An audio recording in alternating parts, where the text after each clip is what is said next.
based on your provided role instructions and approved outline. Behind locked doors, men once swore oaths over secrets they were forbidden to speak.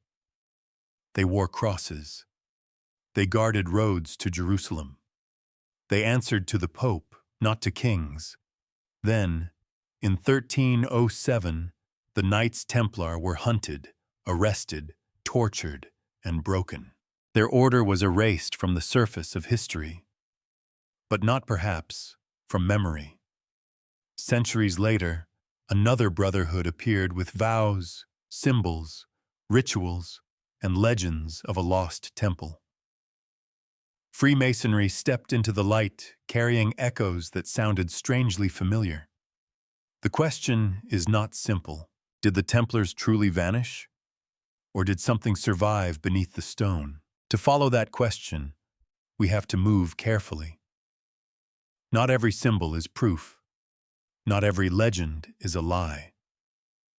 Between those two mistakes lies the more interesting territory, where history becomes less like a straight road and more like a locked passage with several keys, none of them quite complete. This is a story of sacred geography, royal fear, hidden discipline, and the strange durability of brotherhoods. It begins in Jerusalem, among pilgrims and armed monks, but it does not stay there.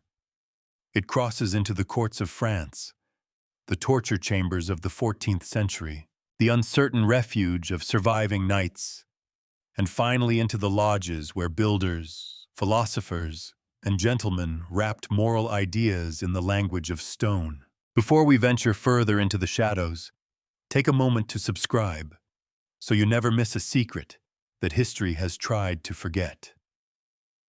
Tonight, we are not chasing a fantasy. We are following a trail of documents, accusations, symbols, silences, and later traditions that may reveal less about a hidden conspiracy than about something more human. The need to preserve meaning when power tries to destroy it. A brotherhood like the Knights Templar did not begin as a legend. That is easy to forget now, because the name has been buried under centuries of novels, symbols, conspiracy charts, and dramatic paintings of men in white mantles riding toward impossible destinies. The Templars have become one of those historical mirrors in which every age sees what it wants to see. To some, they are holy warriors. To others, secret heretics. To others still, the keepers of a hidden wisdom that slipped out of history just before the official record could catch it. But before any of that, before the trials, before the accusations, before later brotherhoods claimed or borrowed their memory, there was a practical problem on the roads of the Holy Land. Pilgrims were going to Jerusalem. They had been going for generations, of course. The city was not merely a place on a map. It was a spiritual center of gravity. To medieval Christians, Jerusalem held the weight of Scripture made visible. It was where sacred history had touched the earth. A journey there could be an act of devotion, penance, hope, or desperation.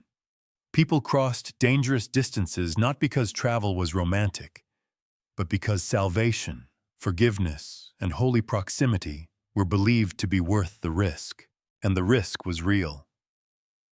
A pilgrim road in the 12th century was not a museum path lined with signs and gift shops. It could be exposed, uncertain, and violent. A traveler might be poor, sick, unarmed, exhausted, or simply unfamiliar with the land. To reach a holy place, one first had to survive the very ordinary dangers of distance: thieves, hunger, confusion, weather, and war. Out of this world emerged a small group of men with a strange idea. They would live as monks, but fight as soldiers. They would take vows, but carry weapons. They would dedicate themselves not to conquest alone, and not to prayer alone, but to the protection of pilgrims moving through a landscape where faith and violence had become impossible to separate. This was the original oddity of the Templars. They were not simply knights who happened to be religious. nor were they monks who occasionally picked up swords. Their identity fused two roles that had once seemed spiritually uncomfortable beside each other. The monk was supposed to renounce the world. The knight lived inside the world's violence. The Templar tried to do both at once. That contradiction gave the order its power. It also gave later observers a reason to misunderstand them, because when we look backward, we often expect institutions to fit clean categories. A monastery is one thing, an army is another, a bank is another, a diplomatic network is another. The Templars, in time, would become connected to all of these, but at the beginning, the essence was narrower and more urgent. A brotherhood formed in the shadow of Jerusalem, offering protection in a place where spiritual longing needed armed escorts. Their early presence was tied to the sacred geography of the city itself. According to tradition, they were associated with the area of the Temple Mount, a place layered with biblical memory. The name by which they became famous, the Knights Templar, came from this association with the temple. It did not mean they had uncovered every secret later writers would imagine beneath it. It meant that their identity was anchored to one of the most symbolically charged places in the medieval Christian imagination, and symbols mattered. In the modern world, we tend to treat symbols as decoration, as logos, as branding. In the medieval world, symbols could authorize reality. A place connected to Solomon's temple was not just impressive architecture. It was a sign that the present was touching the deep past. For a young brotherhood seeking legitimacy, being linked to that sacred memory gave their mission an atmosphere larger than the number of men involved. At first, they were few. That fact is important, because it cuts against the later image of the Templars as if they were born already powerful, already rich, already carrying the weight of some hidden design. They were not. They began as a small military religious brotherhood, dependent on recognition, patronage, and belief. Their rise would come later, and it would come with astonishing speed. But the beginning was not a grand conspiracy. It was a fragile experiment, a handful of men, a dangerous road, a holy city, and a vow. There is something almost austere about that origin. No hidden treasure is needed to explain its force. The idea itself was powerful enough that violence, disciplined under sacred vows, could become service. Whether that idea was spiritually noble or morally troubling depends on where one stands. The crusading world did not separate those questions the way we might prefer. It lived inside them. This is where the story begins to acquire its unusual shape. The Templars were born from a need, but they quickly became more than a solution to that need. They stood at the crossing point of devotion, warfare, aristocratic ambition, and the Church's authority. They belonged to a world in which a sword could be blessed, a road could be holy, and a vow could transform a knight into something that felt, to his supporters, almost beyond ordinary society. That transformation is the first key to understanding why the Templars later became so difficult to erase. An ordinary military company can be defeated. A political faction can be dissolved. A wealthy corporation can be confiscated. But a brotherhood built around vows, symbols, and sacred purpose is harder to kill completely, because part of it lives in the imagination of its members. It creates a way of seeing the world.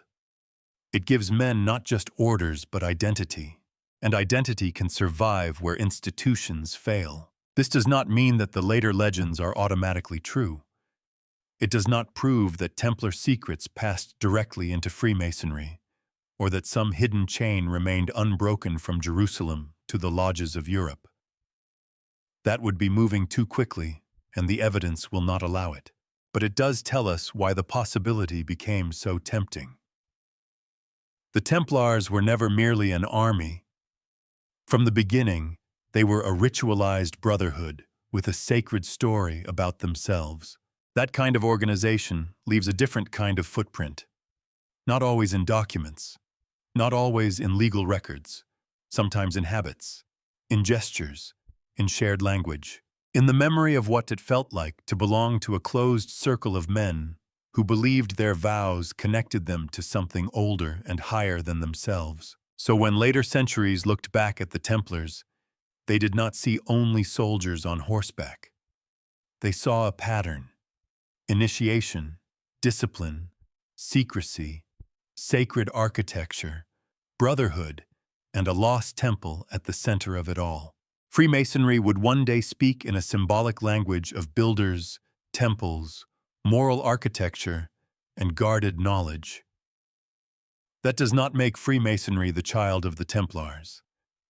But it does explain why the two stories would eventually be drawn toward each other, like iron filings around the same hidden magnet. The first Templars could not have known that. They were not founding a myth for modern investigators to argue over in dimly lit documentaries. They were responding to a world torn between pilgrimage and war. Yet the shape they created was unusually durable. Men bound by oath, separated from ordinary life, serving a sacred mission, and living under rules that turned personal loyalty into institutional strength. In Jerusalem, that shape found its first home, and once Europe saw what such a brotherhood could become, powerful people began to take notice. Power does not always arrive wearing a crown. Sometimes it comes as a donation written into a charter, a field granted by a noble family, a house offered in a port city, a privilege confirmed by a pope, a younger son of an aristocratic line sent into a religious order with a sword, a horse, and a family name that opened doors before he ever knocked.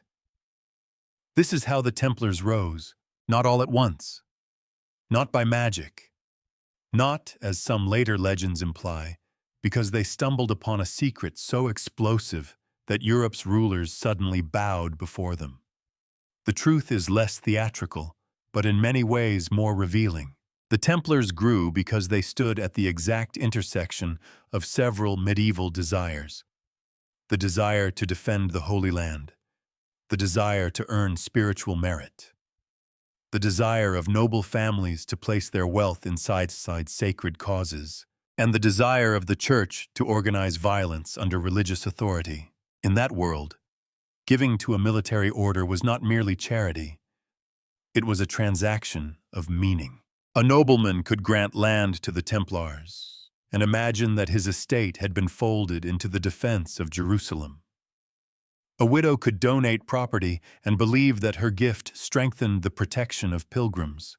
A ruler could support the order and align himself with crusading prestige. Even those who never crossed the sea could participate from a distance. A vineyard in France, a mill in England, a farm in Spain, a house in Italy.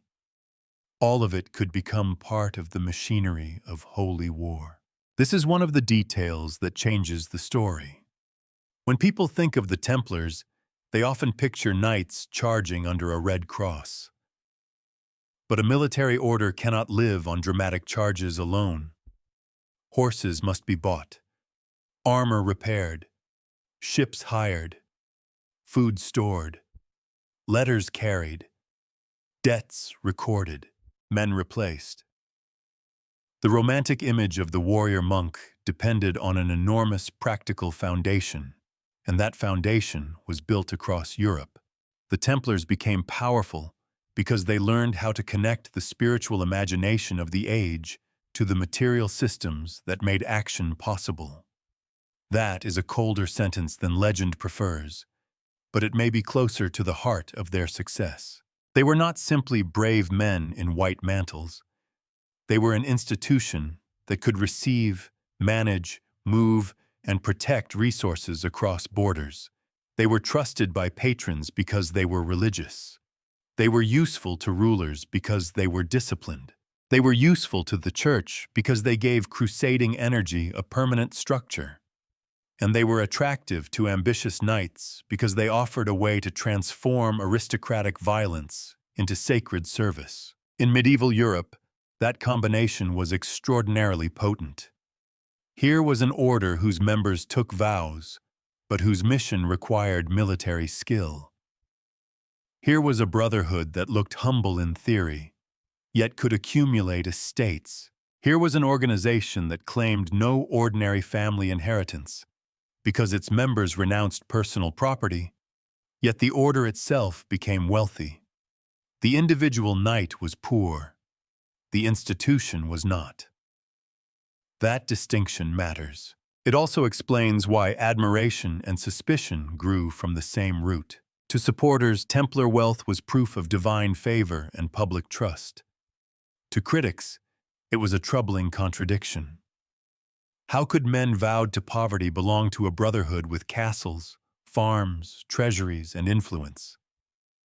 The answer, legally and spiritually, was that the wealth belonged to the order, not to the individual. But explanations that satisfy lawyers do not always quiet resentment. A man in a plain mantle who controls a fortune can appear more unsettling than a prince who openly enjoys one.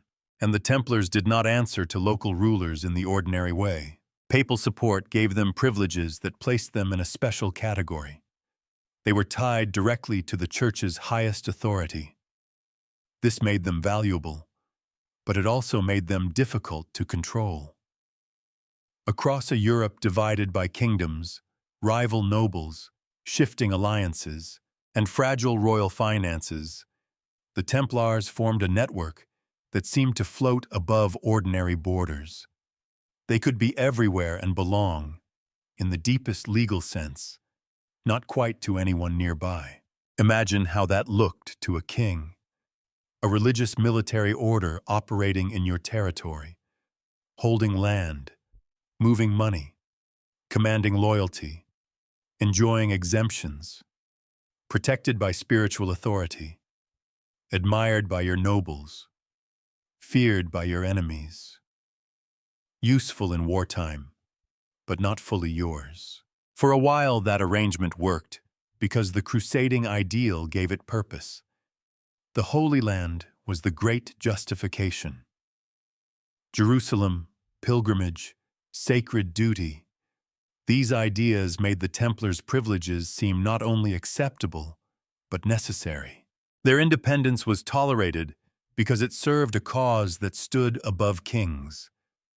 But causes change shape when wars are lost, when debts grow, when political needs harden, and when the glow around an institution begins to dim.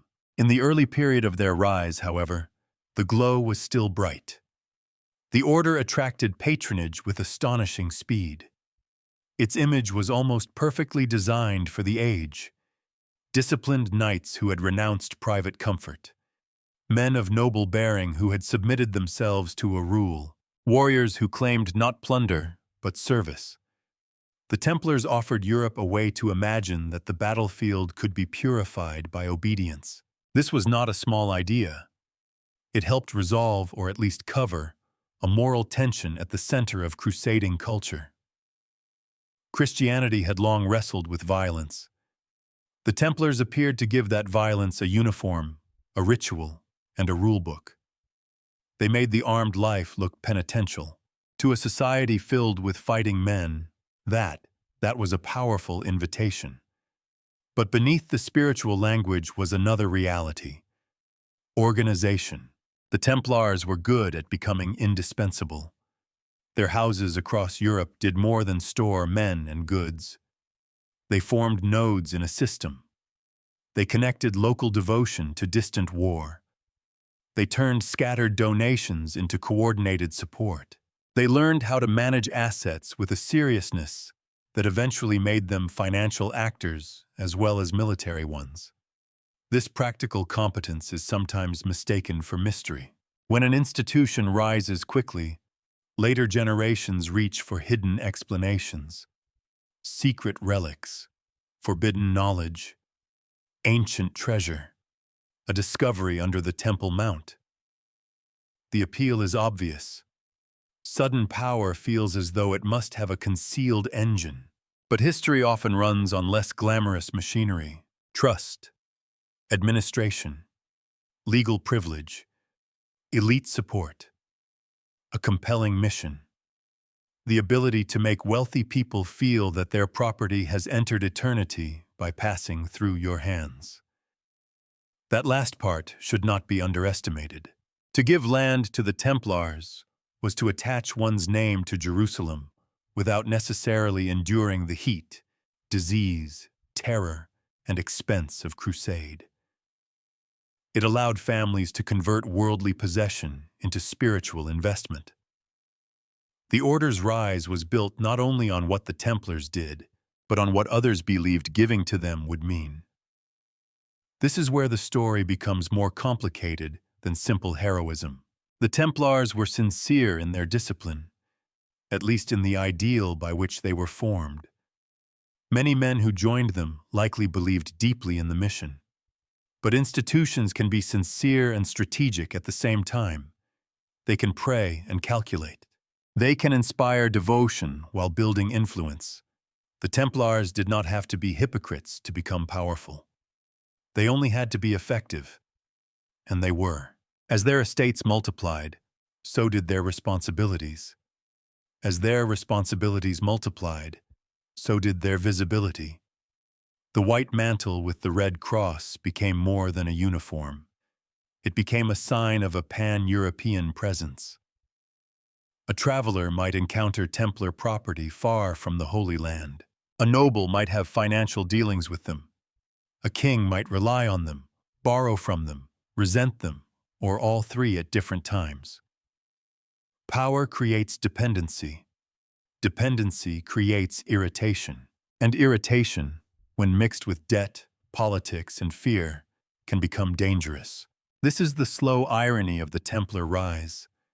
The very forces that lifted them, papal favor, aristocratic gifts, international reach, sacred prestige, would later make them vulnerable. Their independence looked heroic when it served the crusade. It looked intolerable when the crusading dream weakened. Their wealth seemed holy when Europe was pouring resources eastward. It looked suspicious when kings needed money at home. The order had become too large to ignore and too unusual to easily absorb. That unusualness is one reason they survived so vividly in later imagination. A normal institution leaves normal records. The Templars left records, yes, but also contradictions: poor men with rich holdings, monks with swords, servants of the church who unsettled Christian kings, guardians of pilgrims who became financiers, defenders of sacred places who would one day be accused of desecrating sacred things in secret. The accusations had not yet come. For now, the Templars stood near the height of their ascent, supported by noble families, protected by papal authority, and strengthened by the belief that their mission belonged to a story larger than any kingdom. Their rise was swift, because they gave medieval Europe something it wanted badly: a disciplined vessel for faith, violence, wealth, and hope. But every vessel has a shape, and once power fills it, others begin to ask who is holding it, where it is going, and what might be hidden inside. Sacred power often gathers around objects: a splinter of wood said to be from the true cross, a fragment of bone from a saint, a cup, a cloth, a stone, a sealed reliquary carried in procession while crowds strain to glimpse it. To a modern eye, some of this can seem strange, even uncomfortable. But in the medieval world, relics were not curiosities. They were bridges. They made the invisible feel near enough to touch. The Templars rose in a world that believed holiness could cling to matter. That belief shaped everything around them. Jerusalem was not sacred in the abstract. It was sacred because events were believed to have happened there. on particular ground, under particular skies, near particular stones. The past had left coordinates. The city was a map of memory. To stand there was to feel history compressed beneath the feet. And at the center of this imagination stood the Temple Mount, heavy with biblical association, conquest, loss, longing, and prophecy. The Templars' connection to this place gave them more than a name. It gave them an atmosphere.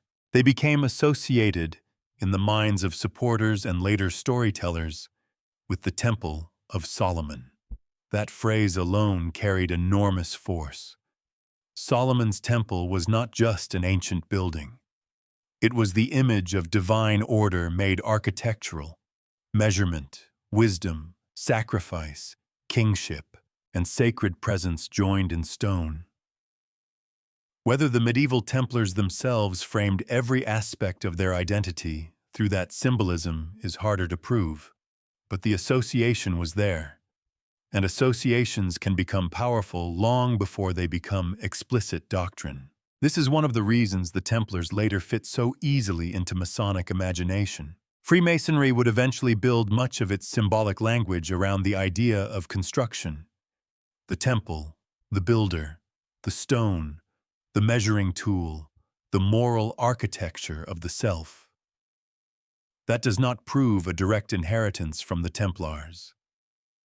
Similar symbols can travel by many roads, and biblical imagery was common across Christian culture. But when a brotherhood tied to Solomon's temple vanishes in blood and accusation, and centuries later another brotherhood speaks in the language of temples and hidden moral building, the human mind naturally begins to connect the lines. Sometimes the connection is historical. Sometimes it is poetic. Sometimes it is wishful. The hard work is knowing which is which. For the Templars themselves, sacred authority came not only from place, but from proximity. They guarded pilgrims moving toward holy sites. They operated in lands where relics and biblical memory were not distant stories, but living claims. Their mission was strengthened by the sense that they stood close to the physical heart of Christian sacred history. A man who served in Europe might defend an estate. A man who served near Jerusalem could imagine himself standing at the edge of eternity's geography. That kind of imagination changes behavior. It can make hardship meaningful. It can make obedience feel heroic. It can make sacrifice appear not as loss, but as participation in a cosmic drama. The Templars were not unique in this. Medieval religious life was filled with communities that drew strength from holy places and sacred objects. But the Templars combined that devotional world with armed discipline, international patronage, and a name that pointed straight back to the ancient temple. No wonder later legends gathered around them like iron filings. And here we must be careful. Many claims about Templar relics and hidden discoveries are far stronger in fiction than in evidence. Stories of secret treasures beneath the Temple Mount, lost scriptures, concealed artifacts, or forbidden knowledge have enormous narrative appeal. They offer a clean explanation for the Order's rapid rise. The Templars found something, and that something changed their destiny. It is a thrilling idea. It is also, in most forms, unsupported. The evidence is thinner here. What we can say with more confidence is that the Templars did not need to discover a hidden relic in order to possess sacred authority. Their world already gave them one. Their location, mission, vows, papal support, and association with holy geography were enough to make them extraordinary. The mystery does not have to be buried in a chamber below Jerusalem. It may be sitting in plain sight, in the medieval power of symbolic belonging. This may disappoint anyone hoping for a trapdoor. History often does that. It removes the trapdoor and hands you a charter, a donation record, a papal privilege, or a name. And then, if you are patient, the name turns out to be almost as strange as the legend. The temple, in Templar, was not decorative. It marked them as men of a sacred center. It gave their brotherhood a biblical echo from the very beginning. And echoes are dangerous things in history because they continue long after the original voice has faded. Consider how authority worked in this world. A king ruled by lineage, conquest, law, and recognition. A bishop ruled through office and sacrament. A monastery possessed holiness through prayer, discipline, and continuity. But the Templars stood in a mixed category. Their authority was not purely royal, not purely monastic, not purely military, and not purely local. It came from the fusion of symbols that normally belonged apart. They were knights under vows, soldiers of a sacred mission, men of the temple. That fusion made them compelling. It also made them vulnerable to darker interpretation. Because the closer an institution stands to sacred things, the more shocking it becomes when accusations appear. A corrupt tax collector is one kind of scandal. A corrupt holy warrior is another. And a corrupt guardian of the temple, that is almost irresistible to enemies. The higher the sacred image, the farther the fall can be made to seem. This helps explain why the later charges against the Templars carried such imaginative force. Accusations of heresy, secret rites, and desecration did not merely attack their conduct. They inverted their symbolism. Men who had been imagined as defenders of holy things were recast as betrayers of them. The same sacred aura that once protected the order could be turned inside out. That is a pattern worth noticing. Powerful symbols do not belong permanently to those who first use them. They can be seized, reversed, weaponized. The cross on a mantle can inspire donations in one century and suspicion in another. The temple can suggest divine legitimacy, then hidden corruption. Secrecy can mean discipline among brothers, then conspiracy in the mouths of prosecutors. The Templar story is not simply about what symbols mean. It is about who gets to define them. In the beginning, their symbolism worked in their favor. The temple, Jerusalem, relics, pilgrimage, and sacred service all combined to place the order inside the grand narrative of Christian history. Their supporters could see them as defenders of a holy inheritance. Their patrons could feel that giving to them was not ordinary politics, but participation in sacred memory. Yet even at this stage, we can sense the future tension. A brotherhood built around holy symbolism must protect its image with unusual care.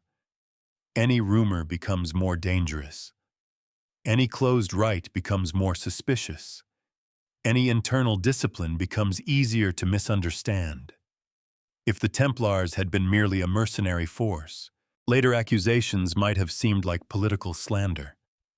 But because they claimed a sacred vocation, the accusations struck deeper. They suggested contamination at the very place where purity had been expected. This is why the Templars remained so powerful as a myth after their destruction. They occupied the dramatic border between holiness and secrecy. They were near relics, temples, vows, and war. They invited admiration, but also anxiety. They seemed to stand in the open, yet belonged to a closed brotherhood. They served public causes through private discipline. Their most important meanings were visible, but never fully accessible. That combination is exactly the kind of material from which later secret histories are made. Centuries afterward, when Masonic writers and ritual traditions drew on the imagery of temples, builders, lost words, ancient wisdom, and moral reconstruction, the memory of the Templars offered a ready-made ancestral shadow. Not necessarily a proven bloodline, not a documented chain running cleanly from one institution to the other, but a symbolic ancestor with almost perfect features, a sacred brotherhood, bound by vows, associated with Solomon's temple, destroyed by kings, and rumored to have carried secrets into the dark. It is easy to see why the legend survived. It is harder to prove what, if anything, physically passed from one world to the next, and perhaps that is the central tension of this entire investigation. The Templars may not have transmitted a hidden relic to Freemasonry. They may not have preserved forbidden doctrines beneath layers of ritual.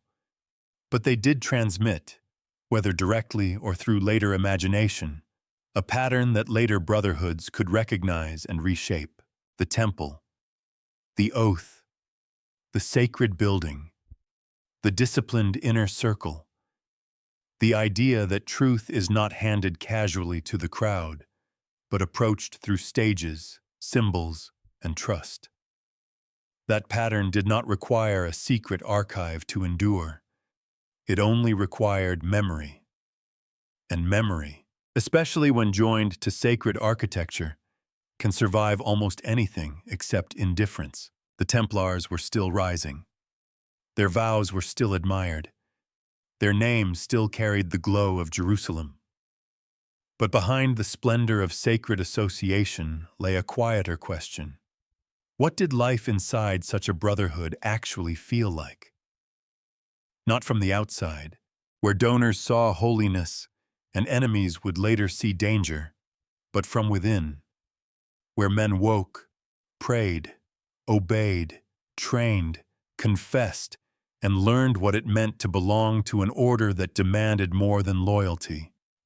It demanded surrender. The inner life of the Templars is where the legend becomes quieter, but not less important. It is tempting to imagine their secrecy as something theatrical. Hidden chambers, coded manuscripts, forbidden gestures performed beneath the eyes of carved monsters. Later centuries have loved that image. It gives the order the shape of a mystery cult, which is convenient if one wants to build a bridge from medieval knights to modern secret societies. But the first secrecy of the Templars was not necessarily the secrecy of conspiracy. It was the secrecy of discipline. Every serious brotherhood has an inside and an outside. Not because every brotherhood hides a crime, but because belonging means crossing a boundary. A man who joins such an order does not merely add a title to his name. He submits himself to a rule, to superiors, to habits of speech and conduct, to expectations that outsiders may never fully understand. The boundary is part of the transformation. For the Templars, that transformation was severe. A knight entering the order gave up the ordinary ambitions of aristocratic life. He was not meant to seek private wealth, personal glory, marriage, inheritance, or the soft comforts that came with rank. In theory, he became a brother among brothers, bound by obedience and poverty, shaped by a rhythm of prayer and military readiness. The man did not disappear exactly, but his private will was supposed to bend until it served the order. That is not a small psychological demand. Medieval knighthood was deeply tied to reputation. A knight's honor lived in public, in banners, family lineage, feats of arms, patronage, marriage alliances, and the recognition of peers. The Templar rule redirected that honor into a closed system. The brother's courage still mattered, but it was no longer purely his. His horse, his weapons, his labor, even his death, belonged to something larger. Here we begin to see why the Templars were so resilient. A loose association can scatter when frightened. A professional army can dissolve when unpaid. A court faction can collapse when favor changes. But an order built on vows trains its members to think beyond ordinary self-preservation. Obedience becomes identity. Silence becomes virtue. Loyalty becomes a spiritual habit. This does not make men invincible. It does make them harder to break cleanly. Inside the order, rank mattered. There were knights, sergeants, chaplains, officers, commanders, and the Grand Master, at the top of the structure. A Templar house was not a romantic circle of equals whispering ancient truths by firelight. It was organized, practical, hierarchical, and often busy with the dull labor that keeps grand ideals from starving. Someone had to manage property. Someone had to oversee supplies. Someone had to discipline misconduct. Someone had to ensure that a brotherhood famous for holiness did not become a traveling embarrassment with horses. That last task may not sound mystical, but it was essential. A sacred military order lived or died by reputation. Its members carried its image into every town, port, battlefield, and court where they appeared. The white mantle was not only clothing, it was a claim. It said, "This man has been set apart." If he behaved badly, the stain was not only personal, it spread to the order, and through the order, to the cause it claimed to serve. This is why internal discipline mattered so much. Rules about obedience, possessions, dress, meals, conduct, and punishment may seem dry compared with tales of hidden relics, but they tell us something more useful. They show how the Templars produced a shared character. A brother did not have to be brilliant. He did not have to understand every strategy of the Holy Land. He had to obey, endure, and belong. The initiation into such a life was naturally meaningful. We should be cautious here, because later accusations against the Templars would focus heavily on their reception ceremonies, and much of what we know about alleged secret rites comes from hostile proceedings, often under coercion. That does not mean every recorded detail is useless. It means we cannot treat forced confessions as clear windows into ordinary practice. What we can say with more confidence is that entrance into the order involved vows and a formal crossing of status. A man came in from the world and became a brother. He accepted obligations. He entered a community whose internal life was not open to casual inspection. That alone was enough to create mystery around the order, even without imagining anything sinister. Closed communities always invite speculation.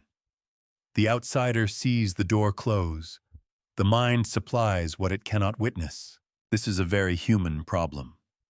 We still do it. A private meeting becomes suspicious simply because it is private. A ritual becomes ominous because it is unfamiliar. Symbols become proof because they seem to demand interpretation. The less people know, the more confidently they sometimes explain. The Templars lived inside that danger long before their trial. Their strength depended on internal cohesion. But internal cohesion could be recast as secrecy. Their obedience made them formidable, but it could also make them seem blindly loyal to hidden superiors.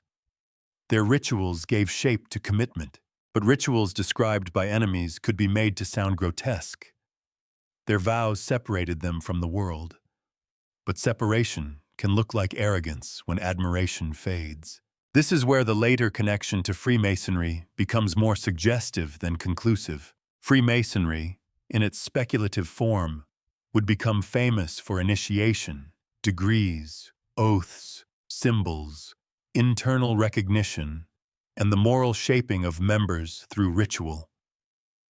The resemblance to older religious and chivalric forms is real in a broad sense.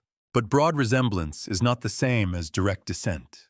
Human organizations that use initiation often develop similar features because initiation itself has a logic: separation, instruction, obligation, recognition, and return. A man enters as one thing. He leaves as another. The Templars understood that logic in a medieval Christian and military form. Later Masons would understand it in a different social and symbolic setting. The question is whether one line secretly carried the other, or whether both drew from a deeper reservoir of ritual behavior common to many brotherhoods. The honest answer is that the evidence for a clean, unbroken chain remains uncertain, but the resemblance helps explain why the theory became persuasive. To believers in Templar survival, the Order's internal discipline offered a possible mechanism. If any brothers escaped the later suppression, they would already know how to preserve identity under pressure. They would know how to obey in silence, how to recognize one another, how to value guarded speech, how to pass meaning through controlled forms. A brotherhood trained in secrecy would not need to publish a manifesto in order to continue. That argument has emotional force. It also has a weakness. Survival of habits is easier to imagine than survival of institutions. Men can carry memories, gestures, devotions, and loyalties into exile. They can tell stories to trusted companions. They can join other orders or merge into local life while preserving private attachments. But proving that those fragments later shaped Freemasonry in a direct and continuous way is much harder. Between possibility and proof lies a long, uneven road. Still, the inner life of the Templars makes the survival question plausible enough to endure. Not proven. Plausible enough. Because these were not men casually associated by convenience. They were formed by a demanding rule. They shared a sacred mission. They belonged to a hierarchy that gave them identity across geography. A Templar in one region could understand himself as part of the same body as a Templar far away. That is precisely the kind of structure that can survive a wound, at least for a time, if enough members remain loyal. And loyalty, within such orders, is not merely affection. It is training. A brother learns when to speak, when to submit, when to endure correction, when to trust another brother, when to keep the internal life of the community away from outsiders. None of this requires anything criminal. In fact, most of it is necessary for a disciplined religious order. But in the wrong political climate, the very habits that once looked holy can be made to look dangerous. A king suspicious of the Templars would not see humble discipline. He might see a private army. A bishop uneasy with their privileges might not see spiritual focus. He might see a jurisdictional problem in a white mantle. A debtor might not see men vowed to poverty. He might see the face of an institution that could remember accounts better than he wished. This is why internal structure matters to the larger story. It prepared the Templars for endurance, but it also prepared the world to fear them.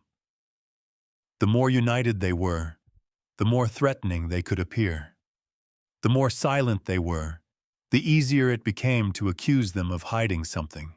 The more sacred their vows, the more devastating any allegation of secret corruption would become. That is a cruel paradox. The Order's discipline, which began as a means of spiritual and military strength, would later become part of the case against it in the public imagination. Not necessarily because the discipline was false, but because closed discipline can be interpreted by enemies as concealment. And when power wants to destroy a closed brotherhood, it does not need to understand its inner life. It only needs to make everyone else afraid of it. Before that fear reached its full force, the Templars remained one of the most impressive institutions in Christendom. Their houses stood across Europe. Their name carried the authority of Jerusalem. Their members lived under vows that transformed private men into instruments of a larger design. But the world around them was changing. Crusading losses damaged the old confidence. Royal governments grew more ambitious. Money became more urgent. Privilege became less tolerable. The Templars had learned how to survive hardship from within. They had not yet faced the kind of enemy that could turn their own mystery against them. By the time suspicion began to gather around the Templars, their greatest danger was not that they were weak. It was that they had become useful to too many people, in too many places, for too long. This is one of history's quieter traps. An institution may rise because kings need it, nobles admire it, Popes protect it, and ordinary believers trust it. But usefulness can harden into dependence. Dependence can become resentment, and resentment, when it finds the right political moment, can discover that yesterday's sacred servant has become today's problem. The Templars had wealth. That sentence needs care, because it is often flattened into caricature. The individual brother was not supposed to be rich. He had renounced private property.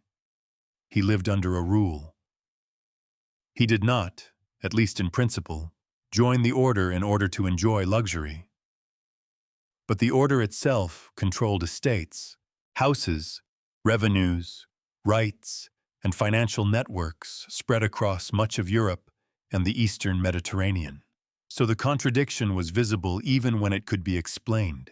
A knight who owned nothing personally might belong to an organization that held more land than many nobles.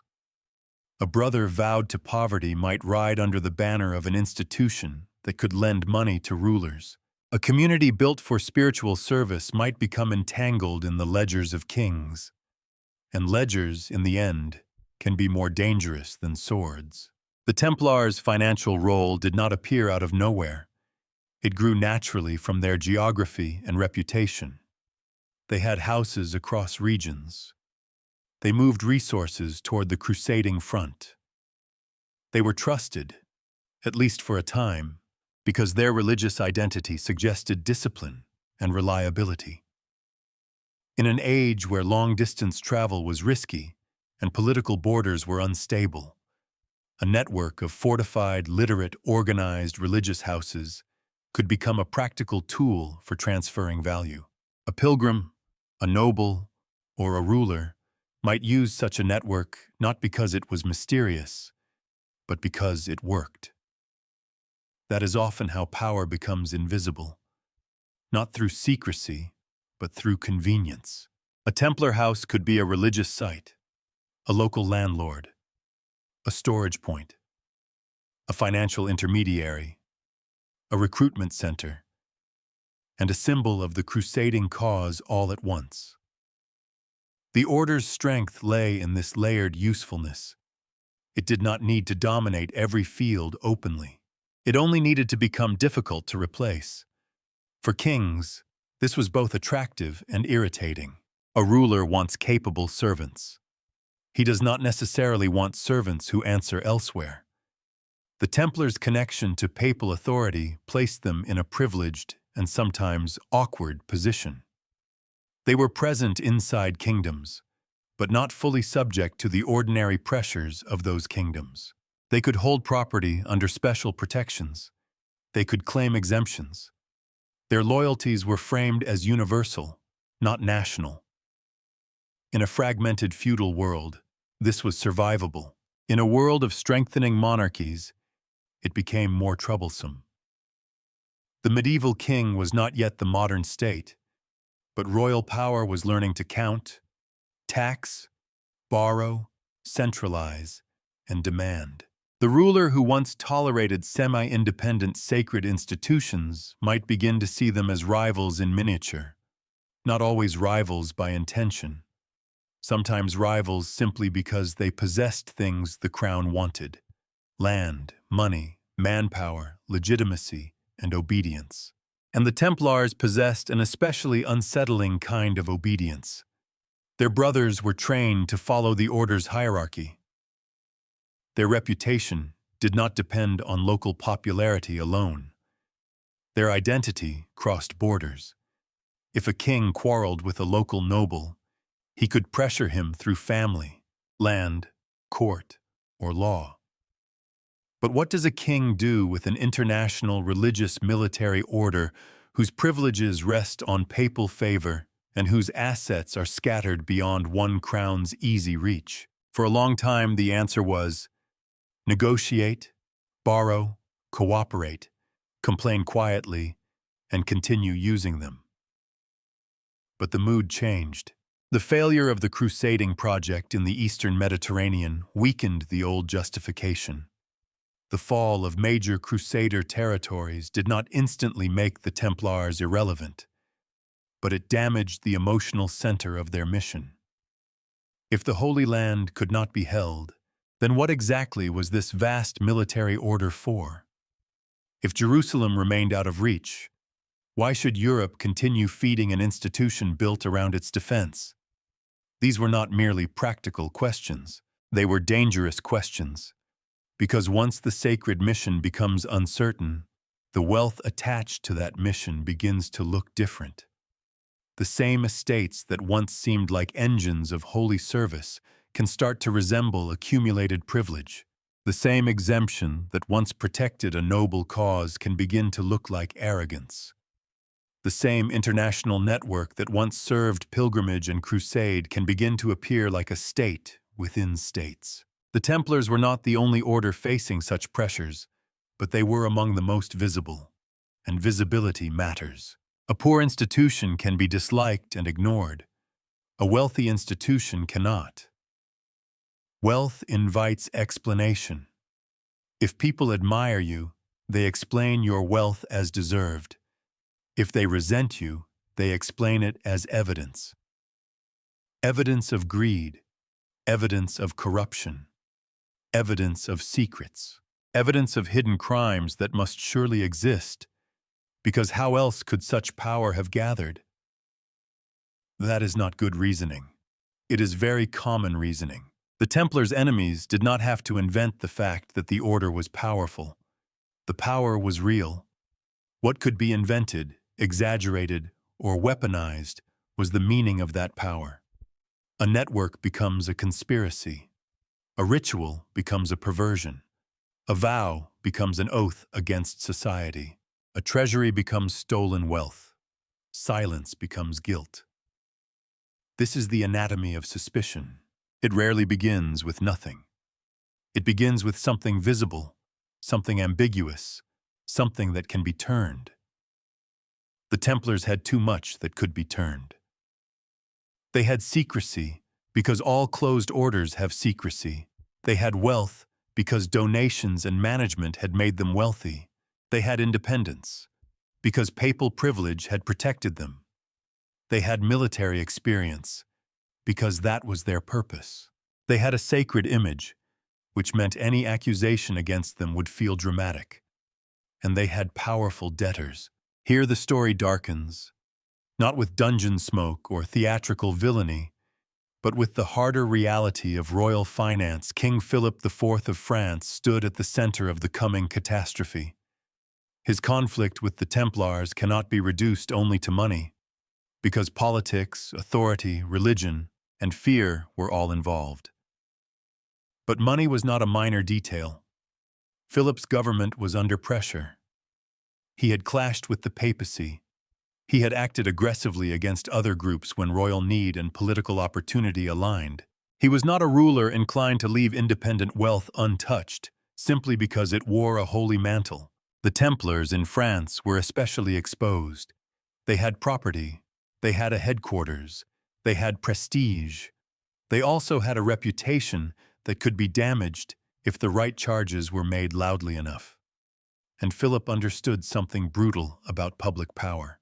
Before you seize a sacred institution, you must first make it seem unsacred. You cannot simply rob the guardians of Christendom, but you can arrest heretics. That shift in language is everything. Once the order could be framed not as a loyal military brotherhood, but as a secret corruption inside Christian society, action against it could appear not greedy, but righteous. Confiscation could be described as purification. Interrogation could be described as investigation. Royal violence could dress itself in the robes of moral necessity. This is why fear was so useful. Fear turns complexity into permission. The ordinary person did not need to understand Templar finances, papal exemptions, crusading policy, or royal debt. He only needed to hear that behind closed doors, these famous men did terrible things. The stranger the accusation, the more memorable it became. And because the Templars already had rituals outsiders did not witness, the imagination had room to work. It is important to say this plainly. suspicion is not proof. A powerful order may be resented without being guilty of the crimes alleged against it.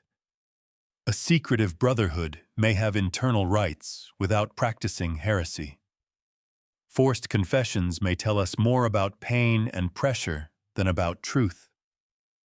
At the same time, we should not romanticize the Templars into spotless martyrs. They were a medieval institution, with human members, political interests, wealth, failures, and enemies. The question is not whether they were perfect. No institution is. The question is whether the charges used to destroy them reflected reality, or whether reality was bent to serve a royal purpose. That question has haunted the story ever since, and it haunted the later legends as well. Because if the Templars were destroyed unjustly, then survival becomes emotionally satisfying. The hidden remnant becomes the answer to persecution.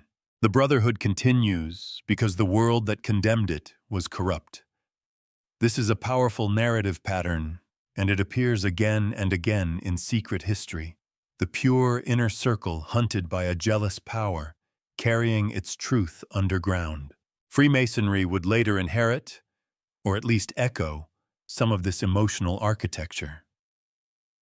The idea of brotherhood under pressure, the dignity of initiation, the moral strength of secrecy, the suspicion of tyrants, the belief that certain truths must be guarded until the world is ready to understand them.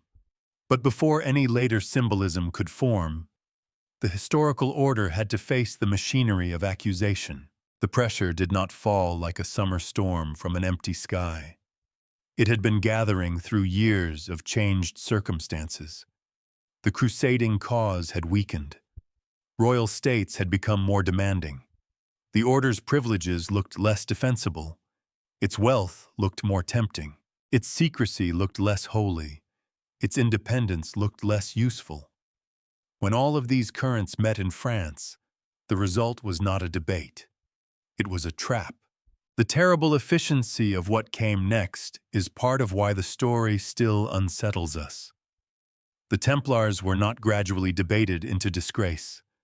They were struck suddenly, with coordination, before their prestige could protect them, and before their brothers could fully understand the scale of the danger. An institution built over nearly 2 centuries can appear unshakable from the outside. Then one morning, letters are opened, orders are read, doors are forced, and men who believed themselves protected by God, the Church, and their own reputation discover that power has changed its mind. It began before sunrise. Across France, sealed orders were opened by royal officials who already knew what they were expected to do. The target was not a rebellious town, not a rival army, not a foreign spy ring. It was one of the most famous religious military orders in Christendom. Men who had worn the cross in service to the Holy Land were suddenly treated as enemies inside the Christian kingdom they had helped defend, finance, and sanctify. The date was Friday, October 13th, 1307. Later imagination would make much of that day. It is tempting to treat it as the origin of every dark superstition about Friday the 13th, though the history of that association is more complicated and should not be reduced to one neat explanation. But even without superstition, the day deserves its reputation. It was a masterclass in coordinated political violence. King Philip IV of France had prepared carefully. The arrests were not a spontaneous outburst. They were planned. The suddenness was the point. If the Templars had been warned, they might have appealed to allies, moved documents, secured treasure, fled to sympathetic territories, or used their international connections to complicate the king's action. Philip needed speed because prestige was still on the Templars' side. A slow campaign would invite questions. A swift strike would create facts on the ground before resistance could form. This is one of the oldest tricks of power. Act first, explain afterward. The accusations were severe. Heresy, blasphemous initiation rites, denial of Christ, obscene practices, and other charges designed not merely to discredit the order, but to make ordinary sympathy dangerous. If the Templars had been accused only of mismanagement, corruption, or excessive wealth, many might have shrugged. Medieval institutions were often accused of those things. But heresy was different. Heresy did not sound like an administrative problem. It sounded like spiritual contamination, and contamination demands cleansing. That was the genius and the cruelty of the attack. Philip did not simply move against the order's money. He moved against its meaning. The Templars had survived for generations because their identity was sacred. So their enemies struck at the sacred image first. The white mantle had to be stained before it could be stripped away. Imagine the confusion of the men arrested that morning. Some were knights. Others were sergeants or officials. Many were no longer young crusading heroes, but administrators, estate managers, treasurers, and brothers living the ordinary routines of a religious house. A man might have woken expecting prayers, accounts, correspondence, or the management of land. Instead, he found royal men at the door with orders that treated his vows as evidence of treason against God. The shock matters. Institutions often seem powerful until the moment force enters the room. A charter cannot stop an armed official. A reputation cannot unlock a cell. Papal privilege may protect a brotherhood in theory, but theory can become fragile when a determined king controls the roads, the courts, and the prisons. The Templars had enemies elsewhere, but France was the critical stage. Philip's move placed enormous pressure on the papacy. The order was technically under papal authority, and the king's unilateral action was bold enough to be almost an accusation against the church itself. If the Pope had protected these men, and these men were heretics, then what did that imply? Philip forced the issue into the open and made hesitation look like complicity.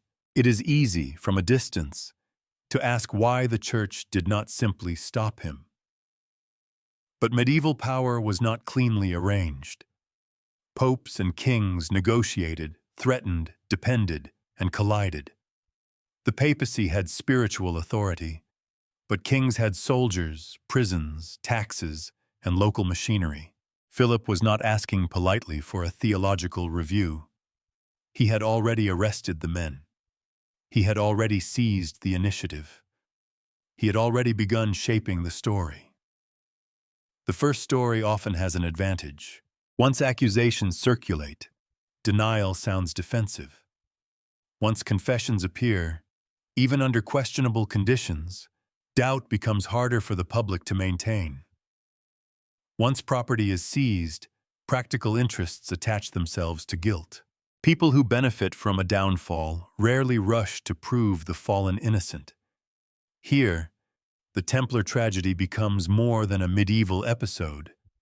It becomes a study in how institutions are destroyed. First, isolate them morally. Make their defenders uncomfortable. Then overwhelm them procedurally. Arrest many at once. Control the documents. Control the bodies. Control the conditions under which testimony is produced. After that, let rumor do the work that soldiers cannot. If the charges are grotesque enough, repetition alone gives them weight. A dull accusation must be proven. A shocking accusation only has to be imagined. That does not mean everyone believed the charges. Many did not. The trials and investigations that followed were complex, uneven, and politically charged. Some Templars denied wrongdoing. Some confessed and later recanted. Some admitted to certain ritual irregularities under pressure, while rejecting the darker meanings placed upon them. The record is not simple, and anyone who pretends it is simple is usually trying to sell either a sainthood or a conspiracy. The honest view is more difficult. The Templars were accused in a climate of political need. They were interrogated in conditions that could produce unreliable testimony. Their wealth and independence made them tempting targets. Their secrecy made them vulnerable to lurid interpretation. And yet, because the surviving documents include admissions, denials, contradictions, and repetitions, historians have had to sift carefully rather than dismiss everything with a wave of the hand. But on October 13th, 1307, none of that careful sifting mattered.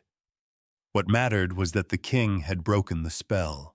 For nearly 2 centuries, the Templars had lived under an aura of sacred service. They were not above criticism, but they were protected by the idea that their mission belonged to Christendom itself. Philip's arrests showed that this aura could be punctured. A sacred institution could be dragged into royal custody. Men who had guarded pilgrims could be guarded by jailers. A brotherhood that once moved across borders could be reduced to isolated prisoners, each facing questions without the support of the whole. That isolation was devastating. Brotherhood depends on shared presence. It depends on the knowledge that one is part of a body. Arrest breaks that body into pieces. A man in a cell does not know what others have said.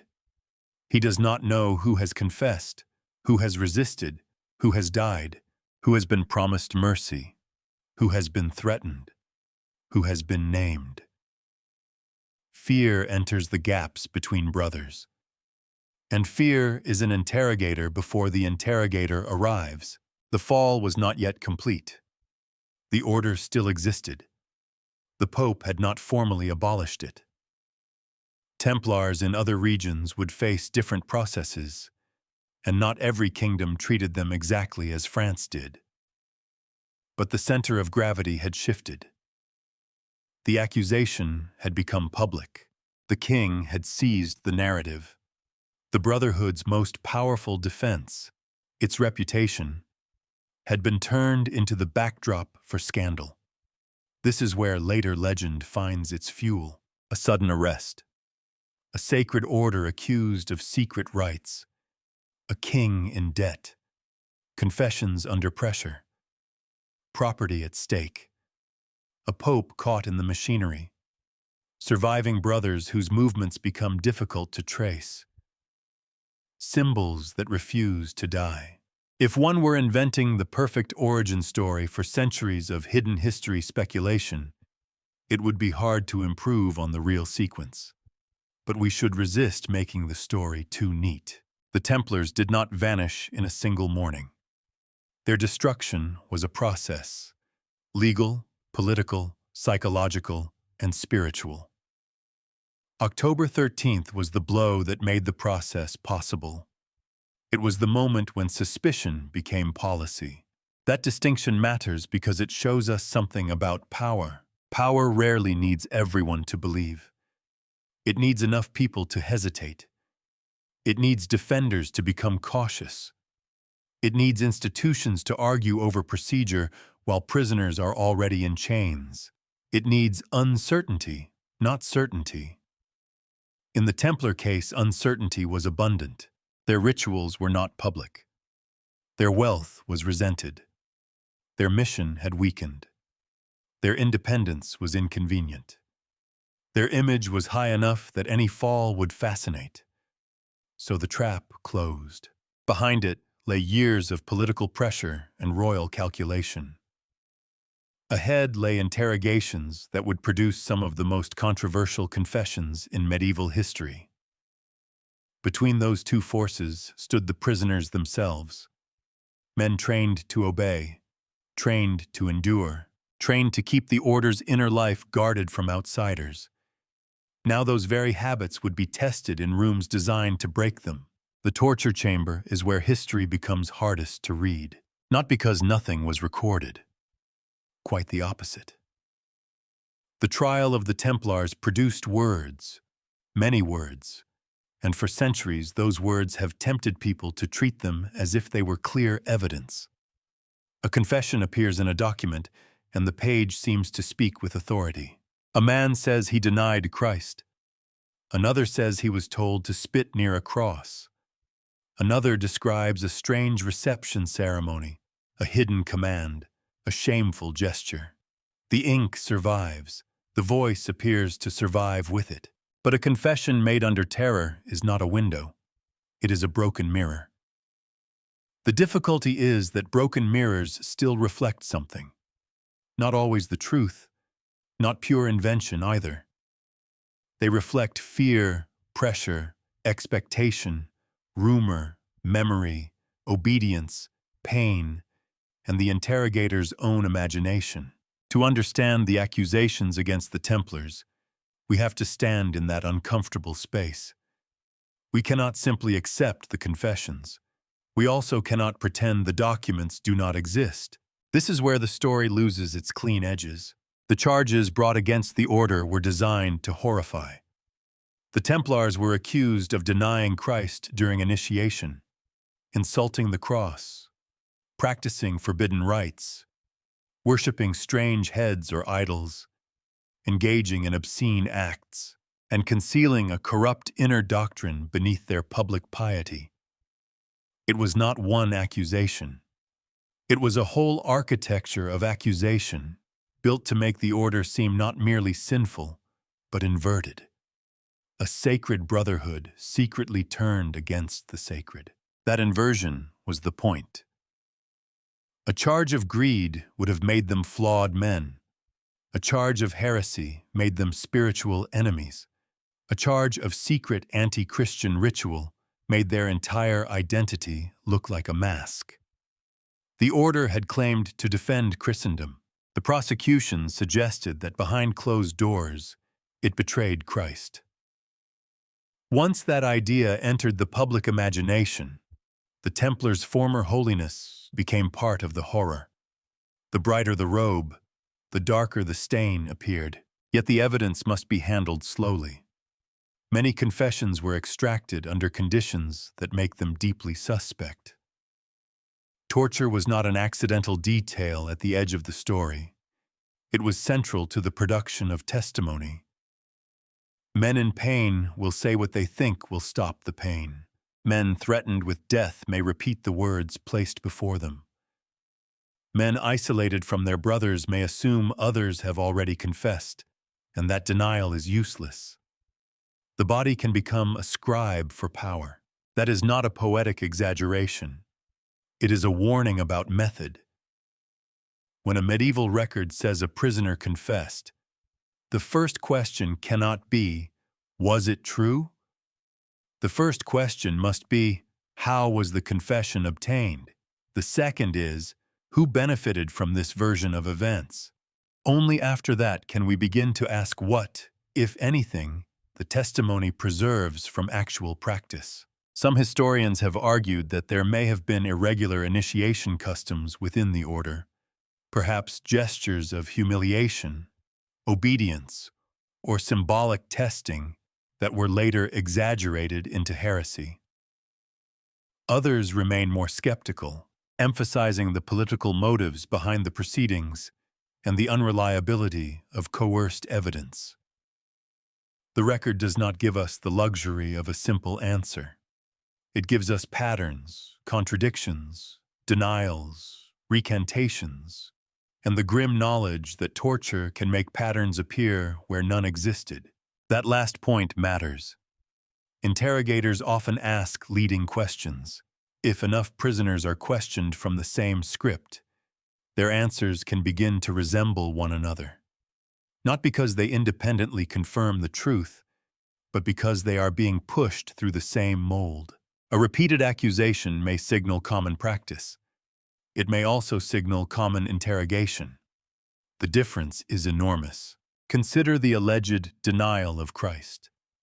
This became one of the most infamous charges, and it attacked the heart of the order's identity. A military brotherhood founded for Christian service could scarcely be accused of anything more devastating. But even here, the testimony is tangled. Some men admitted under pressure that such acts occurred during reception, then later withdrew their statements. Others denied them entirely. Some descriptions vary. Some sound formulaic. Some may preserve distorted memories of actual rituals of obedience, badly understood or deliberately reframed. The evidence does not settle easily into innocence or guilt, and perhaps that is why the story has remained alive. A clean acquittal would have closed one door. A clean conviction would have closed another. Instead, we are left with a corridor of half-lit rooms, each containing a different possibility. Political persecution, ritual irregularity, exaggerated initiation customs, financial motive, religious anxiety, royal ambition, institutional secrecy, confessions shaped by pain. The modern mind wants the verdict. History sometimes gives us the dossier. The charge of idol worship is even more elusive. Some accounts mention a mysterious head, or an object of veneration, or a figure whose meaning is unclear. Later centuries seized upon this with enthusiasm, because nothing feeds occult speculation better than an unnamed head in a secret trial. But the surviving material is inconsistent, and the evidence for a coherent Templar idol cult remains weak. It may reflect rumor, misunderstanding, local oddities, interrogator fantasy, or deliberate demonization. Here, again, uncertainty is not permission to invent. It is permission to be honest. The Templars did possess relics, liturgical objects, and devotional practices, as religious institutions did. Medieval Christianity was filled with bodily relics and sacred containers that might appear strange to modern eyes if ripped out of context. A reliquary shaped like a head, for example, would not automatically imply idol worship. But in a hostile courtroom, context can be stripped away. What was once devotion can be described as monstrosity. What was once symbolic can be made literal. What was once private can be made obscene. This is how trials become theater. Not theater in the sense that nothing real happens. Real men suffered.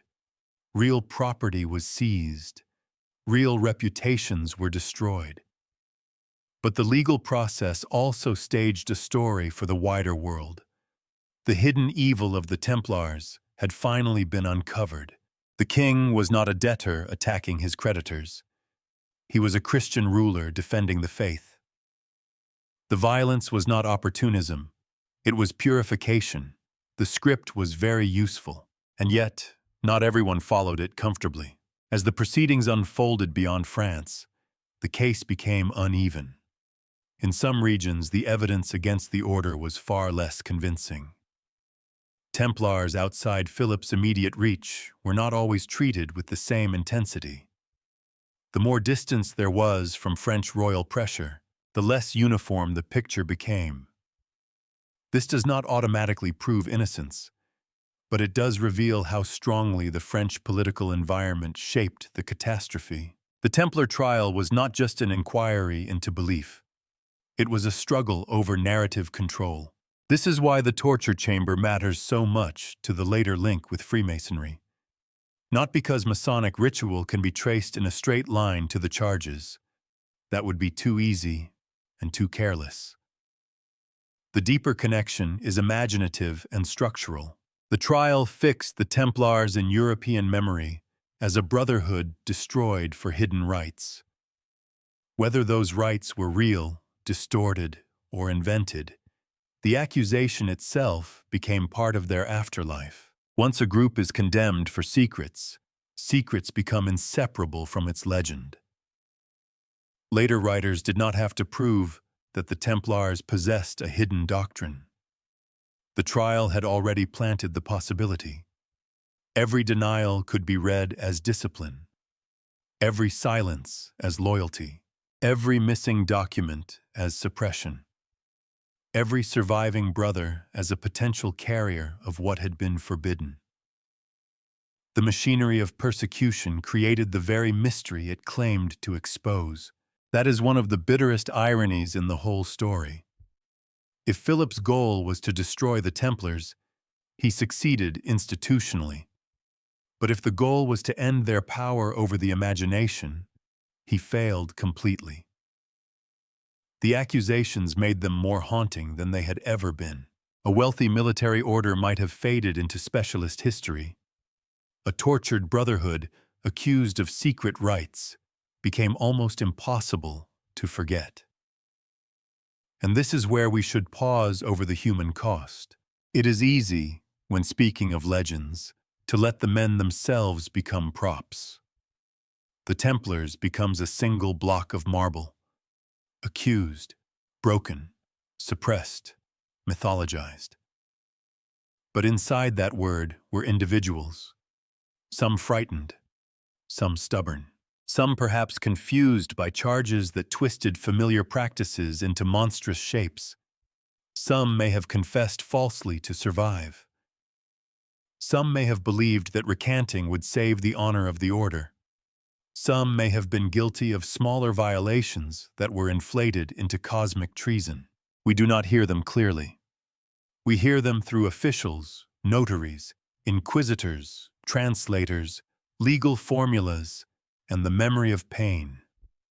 That distance should humble us. The documents are not nothing.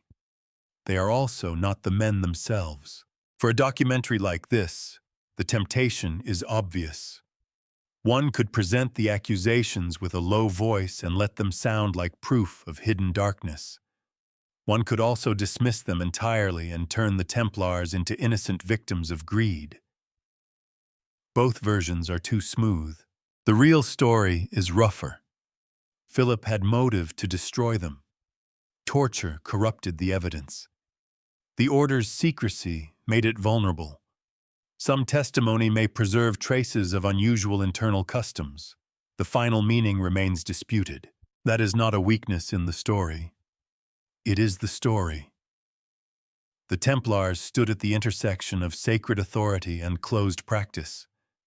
They had rituals outsiders did not understand. They possessed wealth outsiders resented. They enjoyed privileges rulers disliked. When their enemies struck, they did not need to invent suspicion from nothing. They needed to take the ambiguous features of the order and force them into the shape of guilt.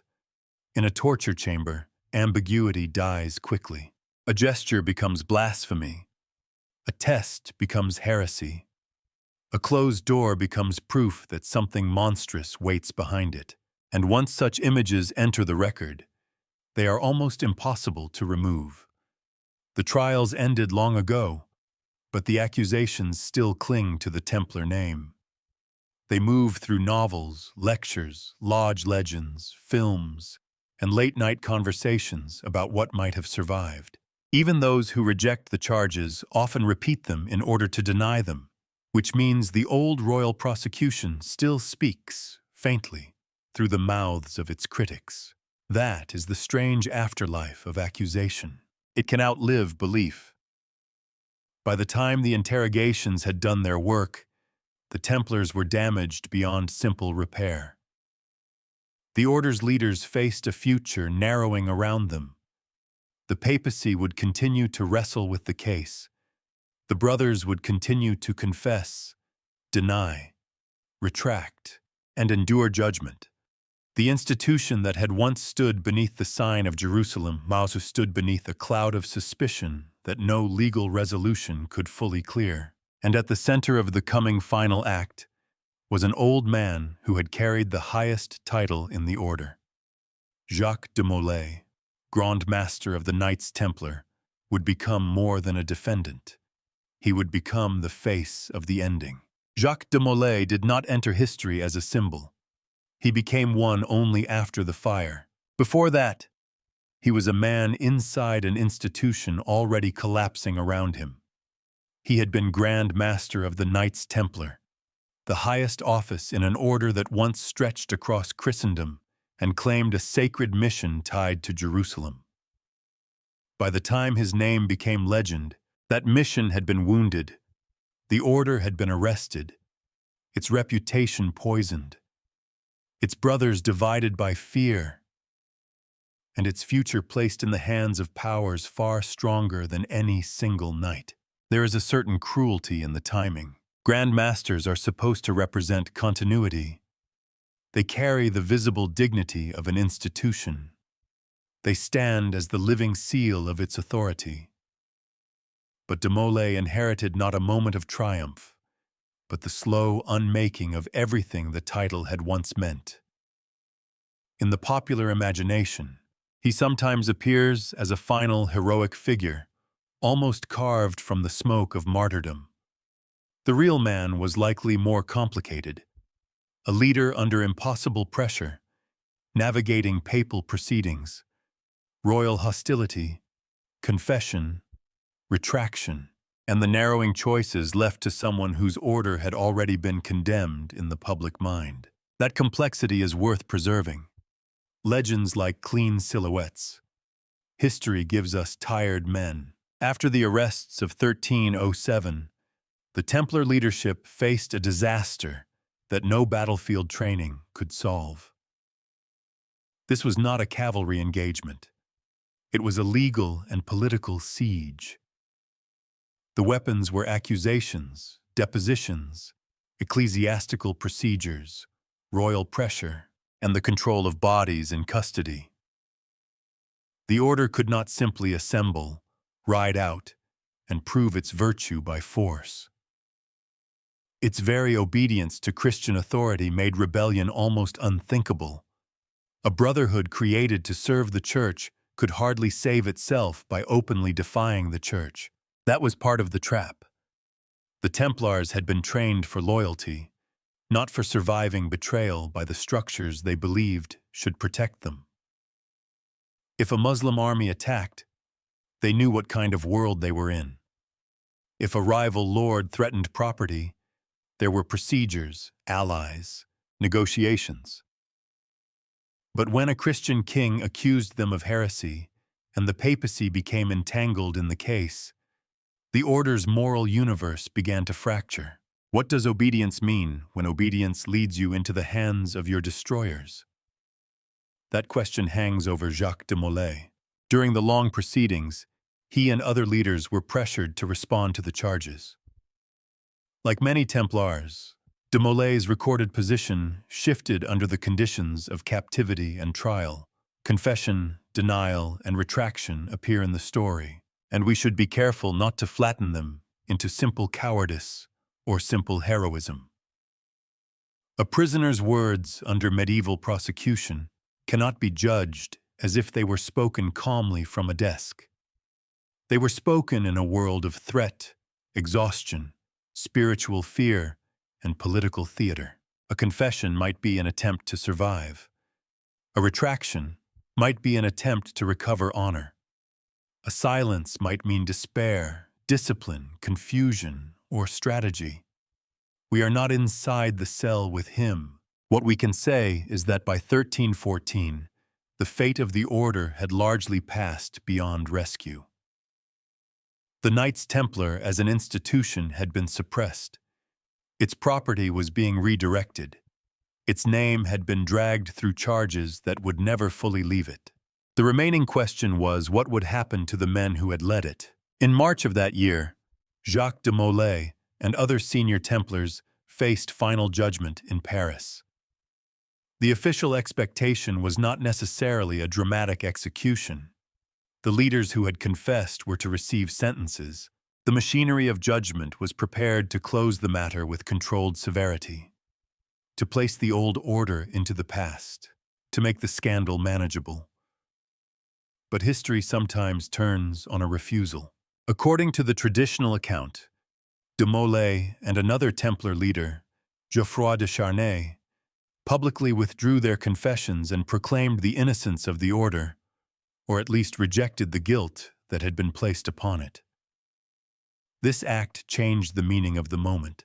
They were no longer merely condemned officials receiving sentence. They became relapsed heretics in the eyes of the authorities, men who had confessed and then recanted. The response was swift and fatal. That same day, Jacques de Molay was burned in Paris. It is difficult to speak of this scene without letting legend take over. Later accounts would shape it into something almost theatrical. The old Grand Master in the flames, calling judgment down upon Pope and King, summoning them before God within a year. The story is powerful, and it gained strength because both Pope Clement V and King Philip IV died not long afterward. For anyone inclined toward sacred revenge, the pattern was irresistible, but we should mark the curse carefully. The famous curse belongs more securely to later tradition than to firm contemporary evidence. It may preserve a memory of defiance. It may be an embellishment that grew because the deaths of Clement and Philip seemed too meaningful to ignore. Medieval and later minds often sought moral order in coincidence. When powerful men destroy a religious order and then die soon after its Grand Master burns, the imagination does not remain neutral for long. The legend may have grown larger than the event itself. Yet even without the curse, the execution was symbolically immense. A Grand Master of the Templars, burned as a heretic in the capital of a Christian king, brought the order's public life to a devastating close. The image reversed everything the Templars had claimed to be. A man who had led warriors of the cross was consumed under the accusation of betraying the faith. The defender of sacred order became, in official terms, a danger to sacred order. The guardian of pilgrims became a spectacle, and spectacles teach. The burning of de Molay told Europe that the old protection was gone. The Templar name no longer shielded a man. The Red Cross no longer commanded automatic reverence. The hierarchy of the order could be extinguished in public, and whatever remained would have to remain without official body, title, or sanctuary. But here is the strange thing about public destruction. It does not always destroy the meaning intended. An execution is supposed to end a story. In practice, it can give the story a sharper edge. A man killed quietly may fade. A man killed in public, especially after recanting under circumstances already shadowed by coercion, can become a witness against the very system that condemned him. The fire that removed Jacques de Molay from the world also fixed him in memory. This is why his death matters far beyond biography. He became the point where institutional history turned into mythic afterlife. Before de Molay's execution, one could still discuss the Templars mainly as an order under trial, a legal case, a political problem.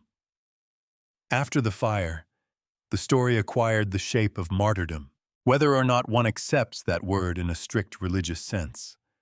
The last Grand Master had died not in battle against external enemies, but at the hands of Christian authority. That fact gave later generations a powerful emotional structure: betrayal, silence, endurance, final defiance. Secret societies thrive on such structures, not because they invent them from nothing, but because ritual memory often prefers symbolic turning points. A death can become a teaching. A betrayal can become an initiation story. A fallen master can become the center of a moral drama about loyalty under persecution. Centuries later, when Masonic and quasi-Masonic traditions looked backward for noble ancestors, Jacques de Molay offered a figure almost too potent to ignore. He was the destroyed Grand Master, the last public voice of the order, the man of the fire. In later Masonic Templar traditions, the memory of the medieval order would be reshaped into chivalric and moral symbolism. This does not prove that de Molay secretly transmitted a ritual lineage into Freemasonry. But it does show why his story became useful to groups interested in brotherhood, fidelity, secrecy, persecution, and moral testing. A dead leader can become a ritual ancestor more easily than a living administrator ever could. The historical Jacques de Molay may never have imagined such an afterlife. He was likely concerned with the fate of his brothers, his own soul, and the honor of an order being dismantled around him. But memory is rarely obedient to the dead. It takes their final moments and makes them speak to later needs. For some, de Molay became proof that the Templars were innocent victims of royal greed. For others, he became the guardian of a secret that had to pass underground. For skeptics, he remained a tragic leader caught in a political and ecclesiastical catastrophe. For storytellers, he became the old man in the flames, the curse on his lips, history itself pausing to listen. Only some of that belongs securely to evidence. All of it belongs to the afterlife of the Templars. That distinction matters because the bridge to Freemasonry is often built less from documents than from emotional continuity. The documented medieval order ended. Its official structures were suppressed. Its leaders were dead or dispersed. But the pattern of the story survived. A brotherhood bound by vows, accused of hidden rights, crushed by kingly power, and remembered through a final act of defiance. Later, secretive or initiatory organizations did not need an unbroken archive to find meaning in that pattern. They needed imagination, symbols, and a sense that their own rituals belonged to a deeper history of guarded truth. This is not the same as proof of survival. It is proof of attraction, and attraction can be historically powerful. Myths do not have to be factual in every detail to shape real institutions. A story believed, repeated, adapted, and ritualized can influence behavior, identity, and self-understanding. If later Masons or Masonic Templars saw in de Molay a model of fidelity, then his legend became part of their symbolic world, regardless of whether a secret line truly ran from his prison cell to their lodge rooms. The historian asks, what happened? The ritualist asks, what does it mean? The secret history must ask both and keep them separate. Jacques de Molay's death closed the visible chapter of Templar leadership, but it also opened a space where absence could become fertile.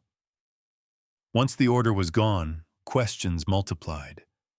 What happened to the brothers who were not burned? What became of men in regions where the proceedings were less severe? Did some join other orders? Did some return to secular life? Did some carry memories, loyalties, or practices into communities that left little trace? This is where the story changes texture. Until now, we have followed institutions: the church, the French crown, the Templar hierarchy, the machinery of trial. After de Molay, the trail becomes more scattered, less like a road and more like footprints after rain. Some are real. Some are imagined. Some lead nowhere. Some may lead into the later legends that connect the Templars to Scotland, to builders, to lodges, and eventually to Freemasonry. But the first question is simpler and more haunting. When an order is destroyed, what happens to the men who still remember belonging to it? After the fire, the story stops belonging only to leaders. That is important, because the Templar legend often narrows around a few dramatic figures: Philip IV, Pope Clement V, Jacques de Molay. Their names are easy to remember. Their roles are clear. The king destroys, the Pope judges, the Grand Master burns. It has the shape of a stage play, which is probably why it has survived so well. But the order was not made only of its most famous men. It was made of brothers scattered across countries, houses, estates, ports, fortresses, farms, and administrative centers. Some were knights. Some were sergeants. Some were chaplains. Some were old. Some may have entered the order after lives of violence and ambition. Others may have known more account books than battlefields. When the institution collapsed, These men did not all vanish into one grand underground passage, convenient as that would be for later storytellers. Their fates were varied. And in that variety, the survival question becomes both more realistic and more difficult. The official order was suppressed. That much is clear.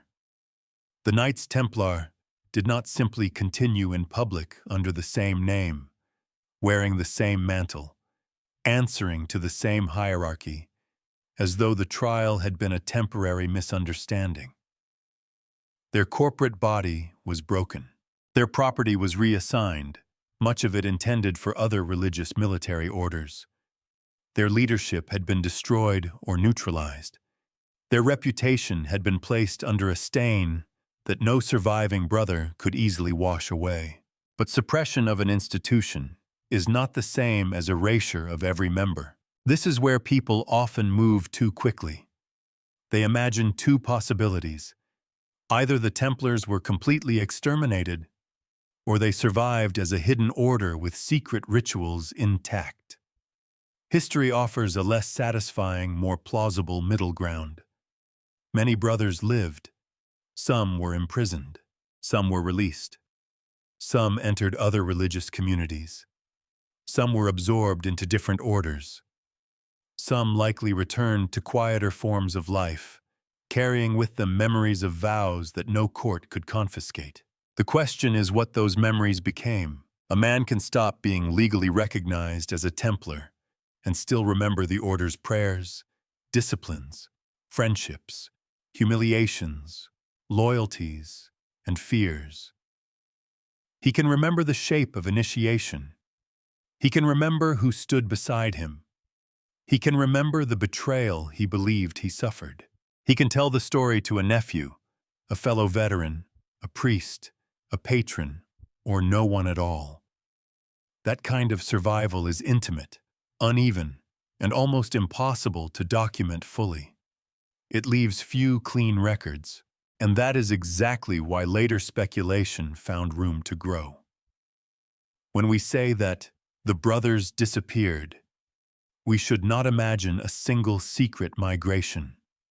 We should imagine a dispersal, men leaving custody, men changing garments, men entering other structures, men becoming legally something else while inwardly remaining marked by what they had been. A destroyed brotherhood does not necessarily die in one motion. It breaks into fragments, and fragments travel differently. Some fragments are institutional. In parts of Europe, former Templar properties and sometimes former personnel were connected to other military religious orders. The most obvious path for survival was not a hidden cave beneath a castle, but absorption into organizations that already had legitimacy. This kind of survival is historically less glamorous, but it matters. A former Templar who joined another order did not carry the whole Templar institution with him. But he could carry habits, memories, technical skills, administrative knowledge, and stories. Some fragments are social. The Templars had been tied to noble families, patrons, local communities, and networks of trust. When the order fell, not every person connected to it suddenly believed the worst accusations. Some families may have continued to view former brothers with sympathy. Some local lords may have found it useful to protect men who had served well. Some communities may have quietly reintegrated them, especially where the trials had not produced the same intensity of condemnation seen in France. Some fragments are psychological. This may be the most important and the hardest to prove. To belong to a vowed brotherhood is not like belonging to a guild for convenience or a court faction for advancement. It shapes the self. A former Templar might be legally stripped of the name, but the experience of discipline, obedience, secrecy, and shared danger would not vanish. If he believed the order had been falsely condemned, the memory could become even stronger. Persecution can turn identity into something private and stubborn, but we must keep the word close at hand. Some former Templars may have maintained private circles of loyalty after the suppression. Some may have preserved elements of internal practice in informal settings. Some may have passed stories or symbols into later groups that never recorded the debt openly. These ideas are possible. They are not the same as demonstrated continuity. That distinction may feel cautious, but it is the difference between history and myth-making. A missing record does not prove a secret. Silence can mean concealment, but it can also mean ordinary loss, indifference, destruction, or the fact that nothing organized was happening. The medieval world did not preserve every memory for us. It was not built to satisfy modern curiosity. Still, the silence after the suppression is not empty, it is charged. Part of that charge comes from the unevenness of the Templars' fall. The French experience was the most dramatic, but the order had existed across many territories. Different rulers had different interests. Different legal proceedings produced different outcomes. Not every region had the same appetite for Philip's accusations. That meant surviving brothers did not all enter the same future. Some were more exposed. Some may have been treated with relative leniency. Some could blend into landscapes where the Templar name was damaged, but not equally hated. This unevenness is one reason the survival theories remain stubborn. A centrally destroyed institution can still have loose ends at the edges. Those loose ends invite stories. A former brother seen in a distant town. A property that changes hands but retains old associations. A family tradition about sheltering men after the trials. A rumor that certain knights sailed away. A symbol carved into a church wall. Most such details, taken individually, prove little. Together, they create an atmosphere in which a hidden continuation feels emotionally plausible, even when documentation remains thin. And then there is the matter of skill. The Templars had been more than battlefield fighters. They were administrators, logisticians, estate managers, builders of networks. Men trained in such systems do not become useless when an order is dissolved. Other institutions could use them. Local powers could use them. Military orders could use them. Even secular lords could use them. The surviving brothers may have been politically dangerous as Templars, but as individuals, they still possessed knowledge. A king might destroy a name while quietly benefiting from the men who once carried it. That is not a conspiracy. It is practical politics. The question of survival becomes especially delicate when we approach later claims about Freemasonry. If by survival we mean that the Templar Order continued secretly, with an unbroken chain of command leading directly into Masonic lodges, the evidence is weak and disputed. If by survival we mean that some former Templars lived on, carried memories, and perhaps influenced local traditions in ways no one can now fully reconstruct, that is far more reasonable. But reasonable does not mean proven in every case.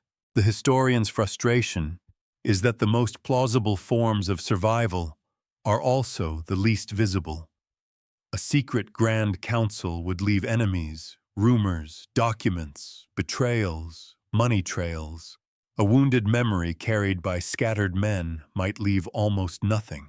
It might surface only generations later as legend, altered beyond recognition, woven into the symbolic fabric of other groups.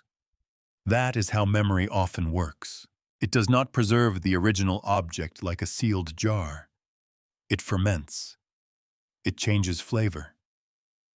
It becomes stronger in some ways, less accurate in others. A story told by a former brother to a sympathetic listener could become, after a century, a tale of hidden knights. After 2 centuries, it could become a claim of secret descent. After 4 centuries, it could become ritual ancestry. By then, the historian arrives late, holding a lamp over footprints that have been crossed by too many travelers. The appeal of Templar survival is not hard to understand. it answers a moral hunger. If the order was unjustly destroyed, then survival feels like justice. If Jacques de Molay died in flames, then some continuation of his brotherhood feels like defiance. If royal power crushed the visible structure, then the invisible structure becomes the revenge of memory. This is why the idea keeps returning. But truth does not become stronger just because it is satisfying. The more responsible question is not, did the Templars survive? As though survival could mean only one thing. The better question is, what survived, and in what form? The name did not survive as a legal medieval order in continuous public operation. The men, many of them, survived for some time. The properties survived under new ownership. The accusations survived in records. The reputation survived in controversy. The symbols survived in memory and reinterpretation. The emotional pattern survived with astonishing force. And perhaps certain habits or stories survived in small, undocumented ways. That remains. This layered answer is less dramatic than a hidden order meeting beneath a chapel floor.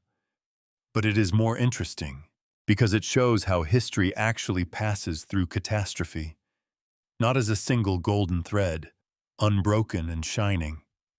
More often as scraps, a phrase, a fear, a gesture, a family memory, a legal transfer, a rumor, a wound. The Templar brother who disappeared into another order may not have thought he was preserving a secret history. He may have been trying to live. The man who returned to secular life may not have imagined that later centuries would search his silence for evidence. He may have been tired, ashamed, angry, or relieved. The past is full of people who did not know they were becoming clues. That humility should guide us. If some Templar influence reached later traditions, it may have done so in ways too modest for legend. Not through a dramatic underground succession, but through human residue. Former brothers entering new communities, stories of unjust persecution circulating among sympathetic elites, chivalric memory attaching itself to later rituals, the ruined prestige of the temple becoming available for symbolic reuse. This is not nothing. Symbols do not need perfect genealogy to matter.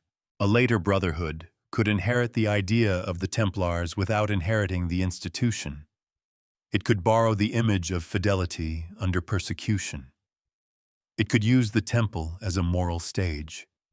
It could treat the fallen knights as ancestors of spirit rather than ancestors by direct transmission. In ritual life, that difference can blur, especially when participants want continuity more than caution. And so the brothers who disappeared became more powerful than they may ever have been in life. A visible Templar can be questioned, taxed, imprisoned, or judged. A vanished Templar can be imagined anywhere. Scotland, Portugal, the mountains, the ports, the lodges of builders, the private circles of men who recognize one another by signs no outsider understands. Absence gives the legend mobility. That does not make the legend true. It makes it hard to kill. By the time the official order was gone, Europe had inherited a puzzle with missing pieces. Some pieces were documents. Some were rumors. Some were bodies. Some were burned away. Later generations would arrange the remaining fragments into different pictures depending on their desires. To critics, the Templars remained suspect. To romantics, they became martyrs. To secret societies, they became potential forefathers. To historians, they became a warning about evidence under pressure, and to those searching for the roots of Freemasonry, they became a question that refused to stay buried. The trail now bends toward one of the most famous and disputed possibilities: that some Templar remnant found refuge in Scotland, beyond the full reach of French royal power, and that there, among wars, noble families, and later legends of builders and lodges. Something of the old brotherhood may have endured. It is a tempting path, but the ground under it is uneven. Scotland enters this story like a door half open in the rain. It is distant enough from the center of the Templar catastrophe to invite possibility, close enough to Europe's political storms to feel plausible, and shadowed enough by later legend to make every confident claim slightly dangerous. For generations, writers have imagined fleeing Templars moving north, carrying treasure, rights, loyalties, perhaps even the seed of what would one day become Freemasonry. It is a powerful image. It is also one of the places where we must walk most carefully. The theory has several attractions. Scotland in the early 14th century was not simply another quiet corner of Christendom. It was a kingdom in conflict, shaped by war, contested authority, and resistance to English power. A fugitive order, the story suggests, might have found opportunities there that it could not find in France. Men whose name had become poisonous under Philip IV might be useful in a land where military skill, noble connections, and hostility to common enemies mattered more than obedience to French royal policy. That is the outline of the temptation, and it is not absurd. A former Templar seeking safety would naturally look toward places where enforcement was weaker. Politics were complicated, and sympathy might be found. Scotland's distance from the French crown made it useful to later imagination. Its medieval conflicts gave the theory drama. Its later connection to early Masonic history made it even more attractive. If one wants to build a bridge from Templar survival to Freemasonry, Scotland seems to offer the stones. But stones must actually bear weight. This is where the evidence becomes thinner. There are claims that Templars fled to Scotland after the suppression, that they fought in Scottish wars, that they influenced local building traditions, or that their rituals passed into Scottish lodges. Some of these ideas are presented with great confidence in popular books and documentaries. The problem is that confidence is not the same as documentation. The surviving historical record does not give us a clean, well-lit path from arrested Templars in 1307 to organized Masonic ritual in Scotland. What it gives us is a landscape of possibilities, later traditions, suggestive coincidences, and gaps. Gaps are not useless, but they are not proof. One recurring idea is that Scotland offered refuge because papal and royal enforcement there was complicated by political conflict. That is plausible in a broad sense. A troubled kingdom can create spaces where men move, hide, or reinvent themselves. But plausibility only opens the door. It does not tell us who walked through it. To say that former Templars could have reached Scotland is different from saying that a meaningful Templar remnant did reach Scotland, organized itself, and transmitted traditions into later Freemasonry. Those are not the same claim. The first is possible. The second requires evidence. The third requires even more. This distinction matters because the Scottish theory often moves by atmosphere. A ruined order, a kingdom at war, a hidden refuge, a later tradition of lodges, a few symbols that seem to rhyme with Templar memory. The mind begins connecting them, and the connections feel satisfying before they are proven. That feeling is one reason the legend has endured. History is full of rhymes. Not every rhyme is a genealogy. The famous battlefield stories are especially delicate. Later accounts and popular traditions sometimes place Templar survivors near moments of Scottish military resistance, imagining them as hidden cavalry, decisive allies, or secret contributors to victory. Such stories have obvious appeal. They give the disgraced knights a second life as warriors of freedom.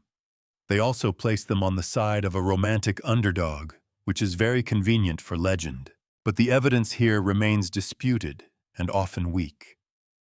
When a dramatic claim appears long after the event, we have to ask why it appears when it does. Was it based on an older memory?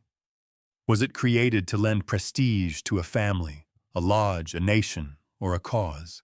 Was it an honest attempt to explain a symbol whose origin had been forgotten? Or was it simply too good a story to abandon? Too good a story is sometimes exactly where caution should begin. Scotland's later importance to Freemasonry adds another layer. Early modern Scotland did have significant lodge traditions, and the transition from operative stonecraft to more speculative forms of masonry is part of the larger story we are moving toward. Because Scotland is important in that later development, it becomes tempting to project Templar influence backward into every shadowed corner of it. But a later Masonic presence does not automatically prove a medieval Templar foundation. There may have been many streams feeding early Masonry: operative building lodges, biblical symbolism, moral philosophy, Renaissance and early modern intellectual culture, chivalric imagination, elite sociability, and perhaps, in some cases, inherited local legends about the Templars. The question is not whether Scotland matters. It does. The question is whether it matters in the way the survival theory claims. The answer is still uncertain. That uncertainty should not make the Scottish material boring. In fact, it makes it more interesting. A false certainty would reduce the story to a simple secret escape route. The uncertainty reveals something deeper about how traditions form. Imagine a former Templar, or several, making their way into a sympathetic region. Perhaps they join another order. Perhaps they offer service to a noble household. Perhaps they live quietly under protection. Over time, their presence becomes a local memory. Their story is told, retold, attached to places, families, and symbols. A century later, the details have changed. 2 centuries later, the memory has become a claim of origin. 3 centuries later, it enters the atmosphere of lodge tradition, where symbols already matter more than ordinary chronology. This is possible. It is also. And the difference between those two words is the difference between an investigation and a sermon. The most responsible way to treat Scotland is neither to dismiss it with a sneer, nor embrace it with a torch raised high. Scotland may have offered refuge to individual former Templars or to memories of the order. It may have preserved stories that later became important to Masonic self-understanding. It may have contributed to the symbolic merging of chivalry, temple imagery, and lodge culture. But the claim of a direct, organized Templar transmission into Freemasonry remains debated and unproven. The legend may have reshaped the evidence as much as the evidence shaped the legend. This happens often with prestigious ruins. Once an order like the Templars is destroyed, its name becomes available. Later groups can use it to give themselves depth. Families can use it to claim noble association. Nations can use it to dramatize independence. Secretive societies can use it to clothe their rituals in the dignity of persecution and antiquity. None of this requires bad faith. People often inherit legends sincerely.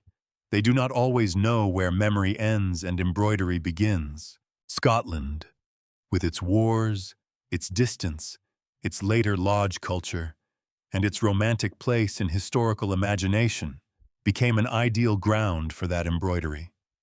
A story does not need to be fabricated all at once. It can grow honestly crooked. One generation preserves a rumor. Another adds a name. Another connects it to a building.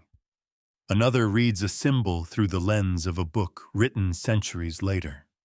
Eventually, the story feels ancient, not because every part of it is ancient, but because it has aged in public memory. By the time scholars arrive with footnotes, the legend has already moved into identity, and identity does not surrender easily. This is why arguments about the Scottish Templar theory can become oddly emotional. They are not only arguments about medieval evidence, they are arguments about ancestry. For some, the theory offers Freemasonry a noble and persecuted origin, older than the public lodges of the 18th century. For others, it offers Scotland a hidden role in preserving a sacred brotherhood. For still others, it offers the Templars a second life after the humiliation of France. All three desires are understandable. None of them, by themselves, can substitute for proof. Yet the theory's persistence tells us something important about the path ahead. By the time Freemasonry emerges more clearly into the historical record, it does so already surrounded by symbols that invite backward-looking interpretation. Temples, builders, oaths, guarded knowledge, moral testing, brotherhood. The Templar legend fits so neatly into that symbolic world that many people have assumed it must have been there from the beginning. But neatness can deceive. A key may fit a lock because it was made for it, or because someone has filed it down over time. The Scottish refuge theory sits exactly on that edge. It may preserve traces of real post-suppression movement.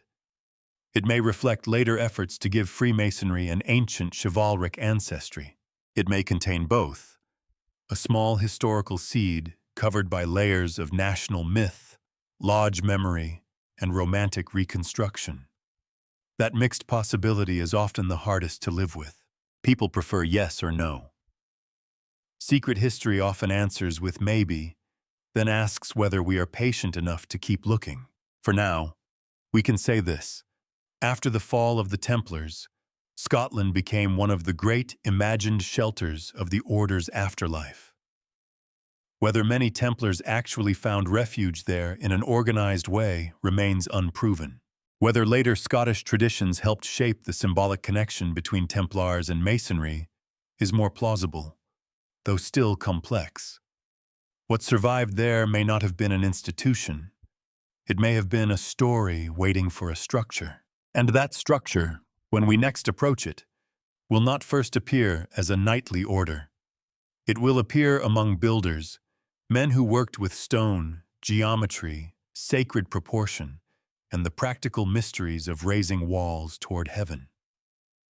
Before the Mason becomes speculative, before the lodge becomes a room of moral philosophy, there are hands, tools, measurements, and the slow discipline of craft. The trail leaves the battlefield. It enters the building site. The story now moves away from cavalry, confession, and royal prisons into a world that seems at first much less dramatic. A quarry face, a scaffold, a half-finished wall standing against the weather, a mason's hand checking the edge of a stone, not for mystery, but for fit. And yet, if we are trying to understand how the memory of the Templars could one day be drawn toward Freemasonry, this quieter world matters enormously. Because Freemasonry did not emerge first as a society of knights, its deeper language came from builders, from tools, measurements, lodges, apprenticeships, and the long discipline of turning raw stone into sacred architecture. There is a useful correction here. When modern people hear the word Mason, they often think immediately of secrecy, ritual, aprons, symbols, and closed doors. But before Masonry became speculative, philosophical, and social, Masonry was work. Hard work, skilled work, work that could break the body if the mind was careless for even a moment. A stone does not care about your symbolism. It either bears weight or it fails. Medieval stonemasons lived inside that reality. Their craft required geometry, planning, experience, and trust. They worked on churches, cathedrals, abbeys, castles, bridges, civic buildings, and great houses. In sacred architecture especially, their labor became more than construction. A cathedral was a theology of stone. Its walls, arches, windows, columns, and proportions were meant to lift the eye and discipline the soul. The building was not simply a container for worship. It taught through height, light, rhythm, and order. To build such a place required more than muscle. It required knowledge passed carefully from master to apprentice. How to cut, how to measure, how to judge load, how to prepare mortar, how to set an arch so that gravity, the enemy of all human ambition, became a partner rather than a destroyer. The mason's craft was practical, but it carried an almost philosophical lesson. Disorder could be shaped, heaviness could rise, rough matter could be made meaningful through skill. It is not hard to see why later Freemasonry found moral symbolism here. The rough stone becomes the rough self. The tool becomes discipline. The building becomes the inner life. The temple becomes not only a biblical memory, but an image of human improvement. But we should not jump ahead too quickly. In the medieval period, operative masons were primarily craftsmen. They were not sitting around inventing Enlightenment moral philosophy between lunch breaks. They were solving problems with stone, weather, payment, patrons, injuries, and deadlines. Some deadlines, apparently, were elastic enough to stretch across generations. A cathedral could outlive the men who began it, which is a humbling thought for anyone who complains about a slow renovation. The lodge, in its earlier sense, was connected to the building site. It could mean a physical place where masons gathered, worked, stored tools, ate, rested, planned, and organized themselves. It was a community of craft, not merely a meeting room for ritual. But because craft communities depend on training and recognition, they naturally develop boundaries. Not everyone could claim the status of a skilled mason. Not everyone could be trusted with the knowledge of the work. Not everyone could walk onto a site and be treated as a brother of the craft. So the lodge became a place of belonging. This is where secrecy enters the story in a less sensational form. Medieval crafts often protected knowledge. Techniques, marks, signs of competence, wages, routes of employment, and standards of work mattered. A skilled worker needed ways to be recognized when moving between sites. A master needed to know whether a man had been properly trained. Apprenticeship required stages. Advancement required testing. The community had to guard the difference between someone who truly knew the craft and someone who merely claimed it. This is not occultism. It is quality control with a memory. But over time, the habits of craft can take on symbolic weight. A sign used for recognition can become a ritual sign. A rule of conduct can become a moral teaching. A shared meal can become a ceremony. A workplace hierarchy can become a model for human development. The line between practical organization and symbolic brotherhood is not always sharp, especially in a world where religion, labor, and social identity were deeply intertwined. The Masons also worked in spaces saturated with sacred meaning. A cathedral building site was not spiritually neutral.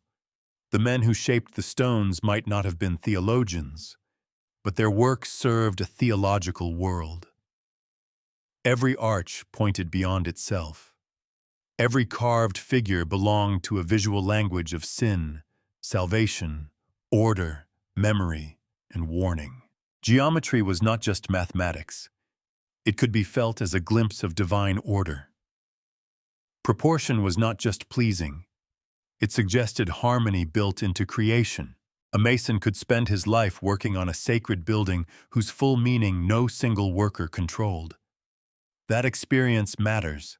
It trained men to think in layers: visible form, hidden structure, practical technique, spiritual intention. The visitor sees a window glowing in the nave. The mason remembers the cut, the angle, the scaffold, the risk, the calculation that allowed beauty to stand. Behind the visible wonder lies invisible labor. Behind the finished surface lies a secret known only to those who built it. Again, not a conspiracy, a craft mystery. The word mystery itself once had meanings connected to trade, craft, and specialized knowledge.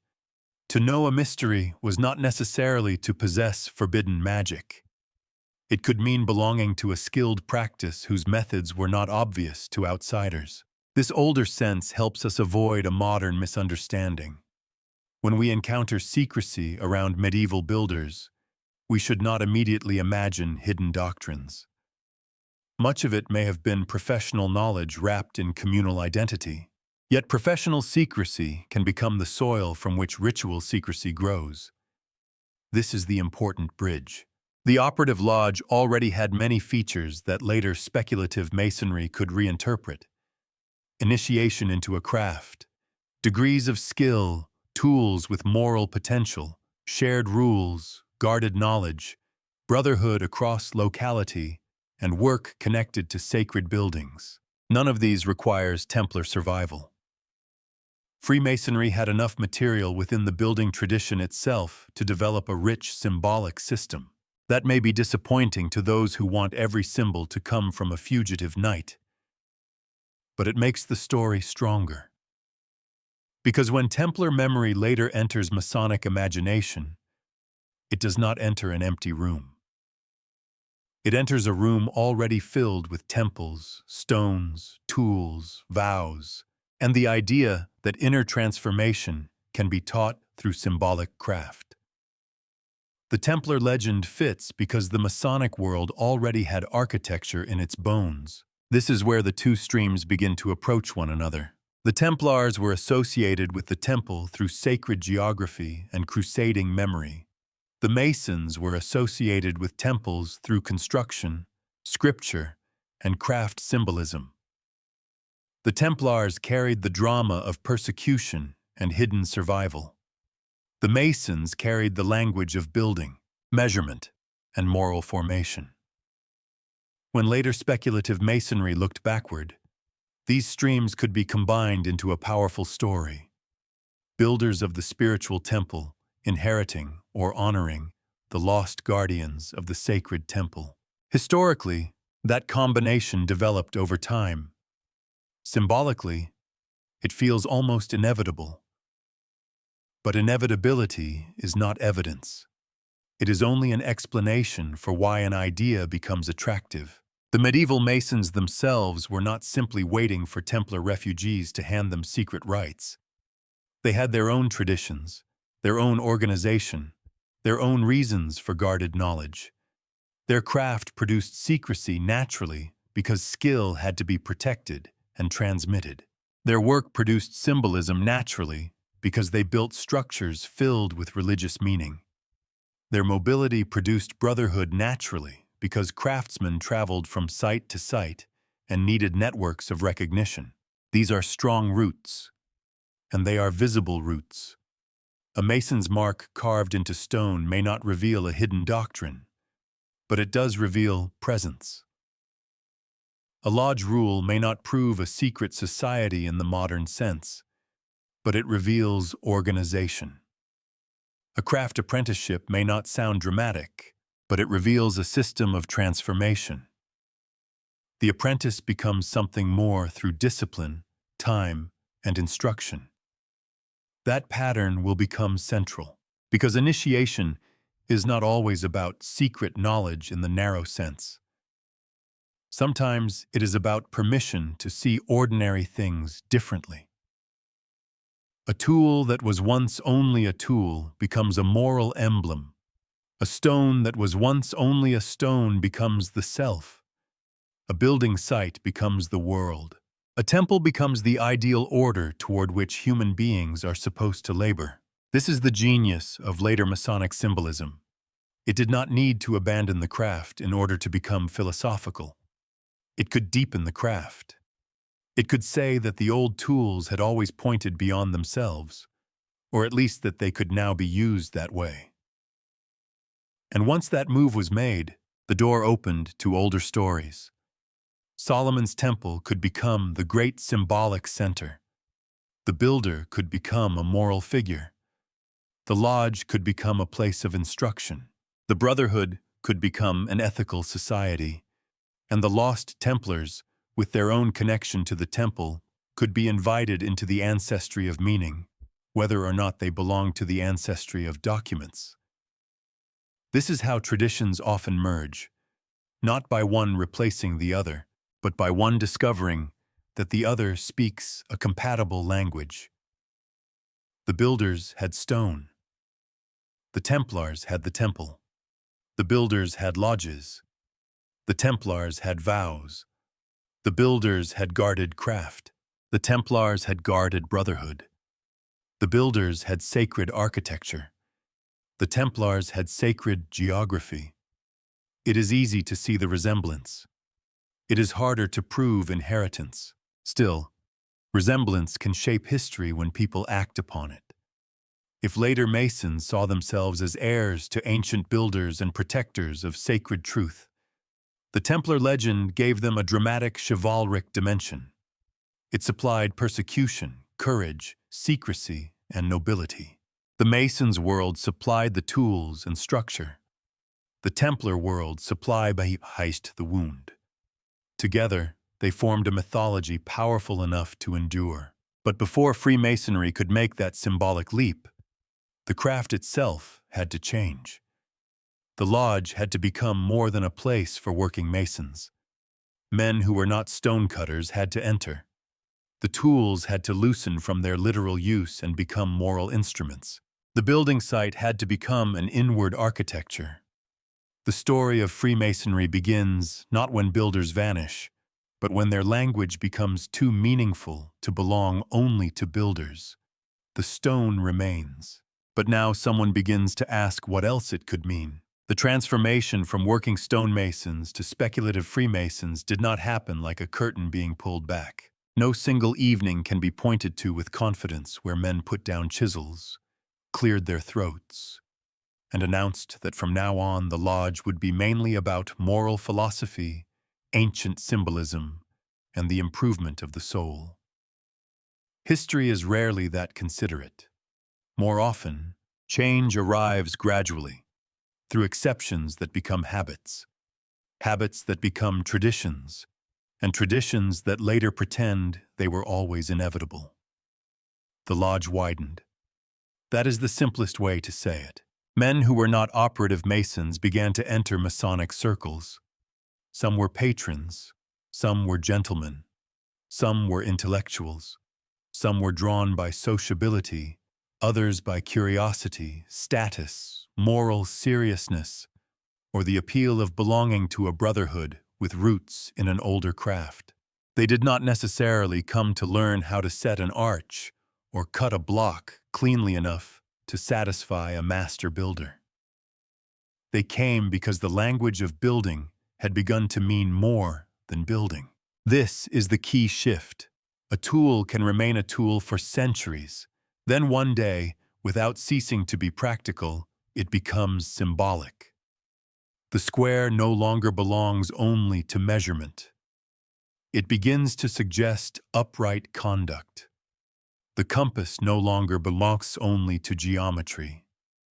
It begins to suggest restraint, proportion, the disciplined boundary of desire. The stone is no longer only limestone or sandstone under the hand. It becomes the unfinished self, rough at first, capable of being shaped. This kind of transformation is not artificial. Human beings do it constantly. We take the objects of ordinary life and make them speak. A sailor reads the sea as character. A farmer reads seasons as patience. A soldier reads scars as loyalty. A builder reads stone as discipline. When a craft lasts long enough, and when its tools are beautiful enough in their simplicity, the craft begins to generate philosophy almost by accident. Speculative masonry emerged from that possibility. The word speculative here does not mean wild guessing, though the later history of masonry has certainly attracted its share of that. It means a movement beyond the literal craft into reflection, symbolism, moral instruction, and intellectual association. The lodge became a place where men could be taught through the language of architecture without being architects, formed through the imagery of stone without being stonecutters, and bound into brotherhood without sharing the same trade. That was a profound social change. Operative masonry had been tied to skill and labor. Speculative masonry opened the symbolic structure of the craft to men whose main work was not construction. This changed the lodge's character. It could now become a meeting place for different kinds of status: craft memory, gentlemanly culture, religious language, moral aspiration, and intellectual exchange. In an age increasingly fascinated by reason, antiquity, nature, science, and reform, the old tools could be polished into a new grammar, but there was a tension built into this transformation. The more masonry became speculative, the more it needed a past. A working craft justifies itself by usefulness. A wall stands, a bridge holds, a cathedral rises. No one needs to invent a glorious ancestry for a roof that keeps out the rain. But a symbolic brotherhood, especially one attracting educated and socially ambitious men, hungers for depth. It needs to explain why its ceremonies matter, why its symbols are ancient, why its obligations are more than club rules, why entering the lodge feels like stepping into a lineage rather than joining an evening society with better aprons. So the past became a treasure house. Biblical history offered Solomon's temple. Craft tradition offered medieval builders. Classical imagination offered geometry, wisdom, and ancient mysteries.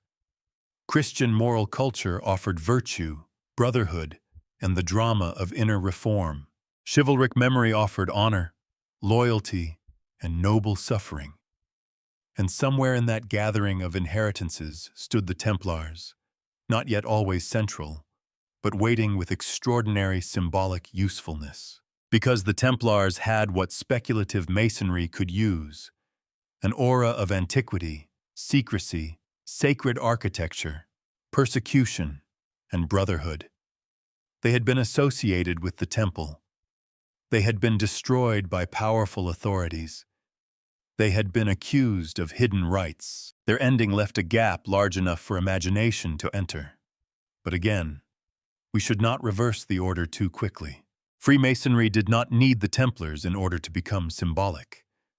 The craft tradition itself could provide initiation, tools, moral allegory, and sacred building imagery. Solomon's temple could enter through scripture and architectural imagination without a single fugitive knight knocking on the lodge door.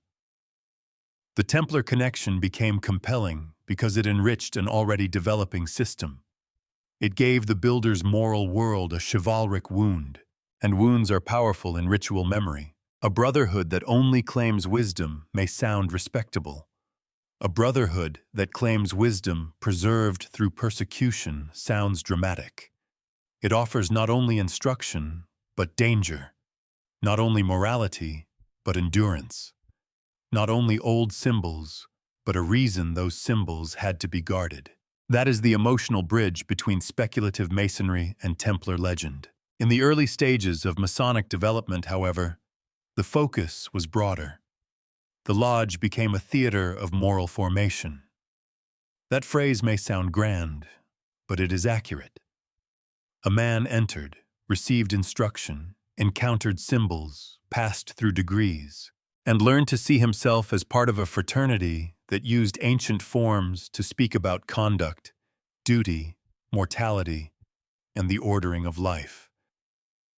The ceremony mattered because it slowed understanding down. This is one of the things modern observers often miss about initiation. They ask, "What is the secret?" as though the entire matter could be reduced to a password written on a card. But in initiatory traditions, the form is often the teaching.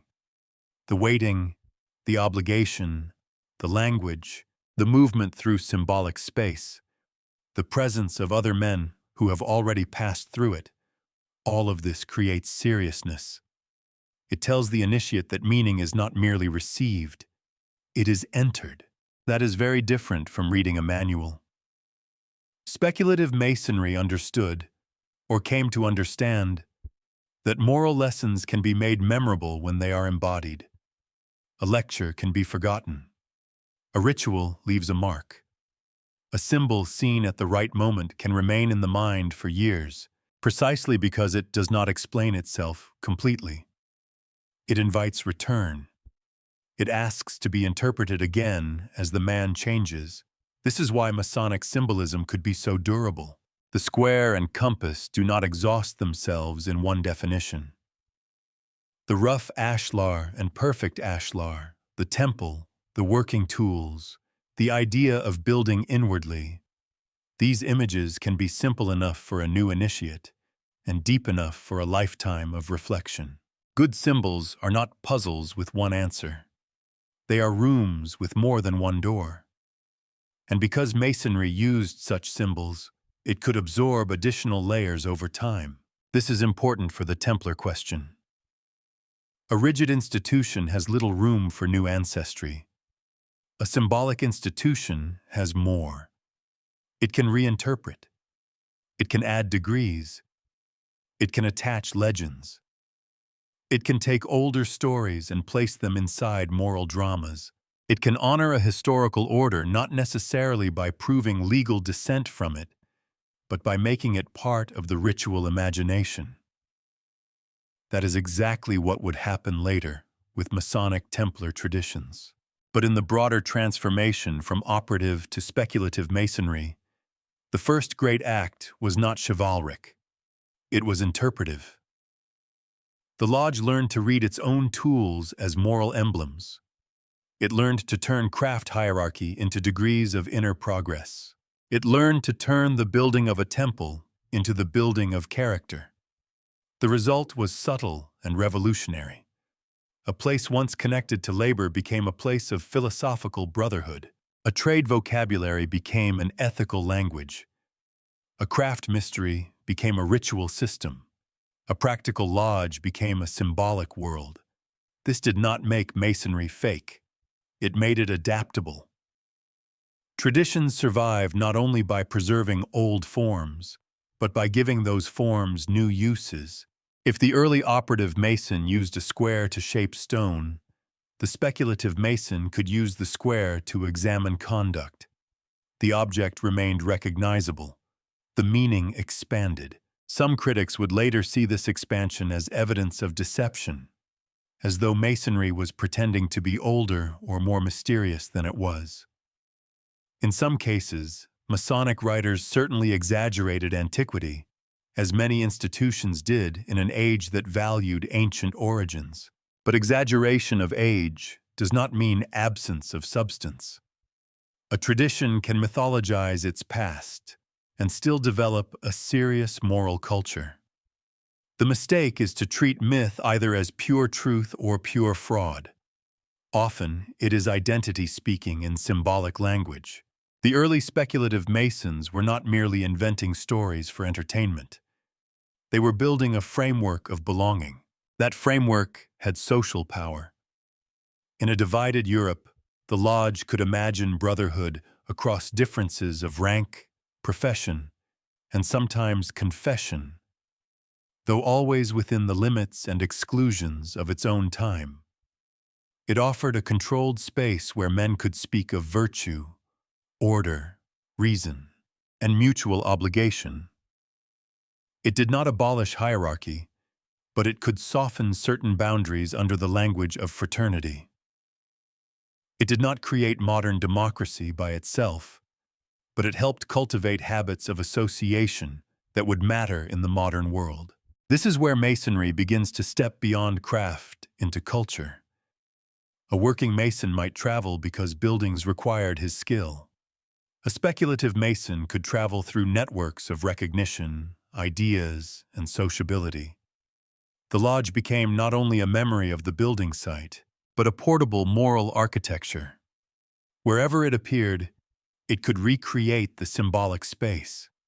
The officers, the tools, the obligations, the staged movement from ignorance toward light. Light is a word Masonry would use often.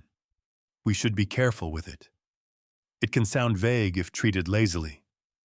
But in the Masonic setting, light suggested knowledge, moral awakening, and the gradual unveiling of meaning. It was not necessarily a claim to possess a single explosive secret. More often, it pointed to the idea that human beings are unfinished and require instruction, discipline, and fellowship to become more fully formed. That idea connects back to the stone. The rough stone is not evil. It is incomplete. The initiate is not worthless. He is unshaped. The lodge is not a hiding place from the world. Ideally, it is a workshop for returning to the world differently. This is the nobler vision of speculative masonry, and it helps explain why it appealed to many intelligent men. It offered seriousness without monastic withdrawal, symbolism without requiring a priestly office, fraternity without blood relation, and antiquity without needing to belong to a noble house. For men living in a Europe where old certainties were shifting, that combination could feel deeply attractive. And yet, the same features invited suspicion. Closed doors, oaths, degrees, symbols, men of influence meeting privately, claims of ancient wisdom, ritual language that outsiders could not easily inspect. To members, these things created solemnity and trust. To critics, they looked like concealment. The old Templar problem returned in a new form. The boundary that gives a brotherhood meaning also gives outsiders room to fear it. This resemblance did not prove inheritance, but it made comparison almost unavoidable. The Templars had been vowed brothers under sacred discipline. The Masons became initiated brothers under symbolic discipline. The Templars were associated with the temple in Jerusalem. The Masons made the temple a central image of moral construction. The Templars were destroyed under accusations of secret rites. The Masons would be accused, again and again, of hiding purposes behind ritual forms, different worlds, similar anxieties. That is why the Templar echo inside Freemasonry could become so resonant. It answered a need created by Masonry's own character. If outsiders already suspected the Lodge of hidden power, Masonic Templar legends could recast secrecy not as corruption, but as noble inheritance. If critics imagined conspirators, Masons could imagine guardians. If the modern world saw a private society, ritual could place that society inside a sacred drama stretching back to builders, temples, and fallen knights. This was not merely decoration. It was a way of explaining why secrecy might be honorable. By the time speculative masonry began stepping more clearly into public history, it had become something unusual. A modern fraternity wearing ancient clothing. A moral society speaking in the language of medieval craft. A network of men who used old tools to think about new questions. Its origins were not as ancient as some of its legends claimed, but its symbolic reach was vast because it drew from reservoirs much older than itself. Stone, temple, geometry, brotherhood, oath, light, death, renewal. These are not small materials. Handled carefully, they can build more than a society. They can build a mythology. And once that mythology was in place, the Templar figure could enter with remarkable ease, not as a proven ancestor standing in a clean line of descent, but as a haunting presence whose story seemed to complete a pattern Masonry had already begun to draw. The builders had become philosophers. Now the lost knights were ready to become symbols. The Templar echo inside Freemasonry is not a single sound. It is more like a chamber where several sounds overlap. History, ritual, resemblance, longing, invention, and the stubborn human need for ancestry listen carelessly, and they blend into one grand claim. The Templars survived and became the Freemasons.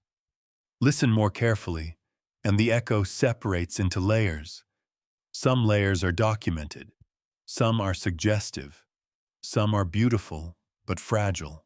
This distinction matters because the connection between the Knights Templar and Freemasonry has often been treated as if there are only two possible answers.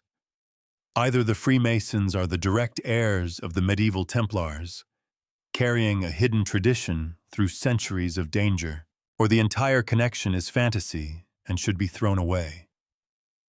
But history rarely offers such clean rooms. More often, it gives us a house with additions built at different times, some on stone foundations, some on timber, some on imagination. The first thing we can say is that later Freemasonry did develop explicit Templar themes, that is not imaginary. Masonic traditions, especially in higher degrees and related chivalric orders, came to include the figure of the Knight Templar. The medieval order became a symbolic ancestor, a moral drama, and a ritual identity. Men who were not crusading knights could take on chivalric language, reflect on fidelity and sacrifice, and enter ceremonies that drew from the memory of the temple and its fallen guardians. But this is not the same as proving medieval continuity. A later ritual can honor, imitate, or mythologize an older order without descending from it directly. A modern ceremony can use ancient imagery without being ancient in origin. This may seem obvious, but it is often where the conversation becomes confused. Symbolic inheritance is real. Institutional inheritance is a different claim. The Masonic Knights Templar are not evidence by themselves that 14th century Templars secretly preserved their order inside medieval lodges. They are evidence that the Templar story became important to Masonic imagination. That difference is not small. It changes the whole investigation. When we compare the two traditions, the resemblances are easy to see. Both involve brotherhood. Both involve oaths. Both have private ceremonies. Both use symbols that outsiders may misunderstand. Both draw power from sacred architecture, especially the temple. Both have been suspected by political and religious authorities. Both acquired reputations for secrecy larger than their ordinary activities could always justify. No wonder people connected them. But resemblance can mislead when it is treated as proof. Two rivers may curve in similar ways because they flow through similar terrain, not because one secretly feeds the other. Brotherhoods tend to create boundaries. Initiations tend to create solemn promises. Ritual communities tend to use symbols. Groups that meet privately tend to attract suspicion. Organizations drawing from biblical tradition may naturally return to Solomon's temple. A shared pattern does not automatically reveal a hidden chain. Still, some patterns are striking enough to invite questions. The temple is the most obvious. For the medieval Templars, the temple was rooted in geography and name. Their identity emerged in connection with the sacred landscape of Jerusalem and the memory of the Temple Mount. For Freemasonry, the temple became a symbolic structure, the site of ancient wisdom, the drama of building, the moral architecture of the self, the imagined center around which lessons of order and loss could be arranged. Both traditions point toward the temple, but they do so differently. The Templar looks toward a place. The Mason looks toward a symbol. Later, Templar Masonry brings these together, creating a bridge where the guardian of the sacred place and the builder of the sacred structure seem to belong to the same story. It is a powerful fusion. It may even feel inevitable once encountered.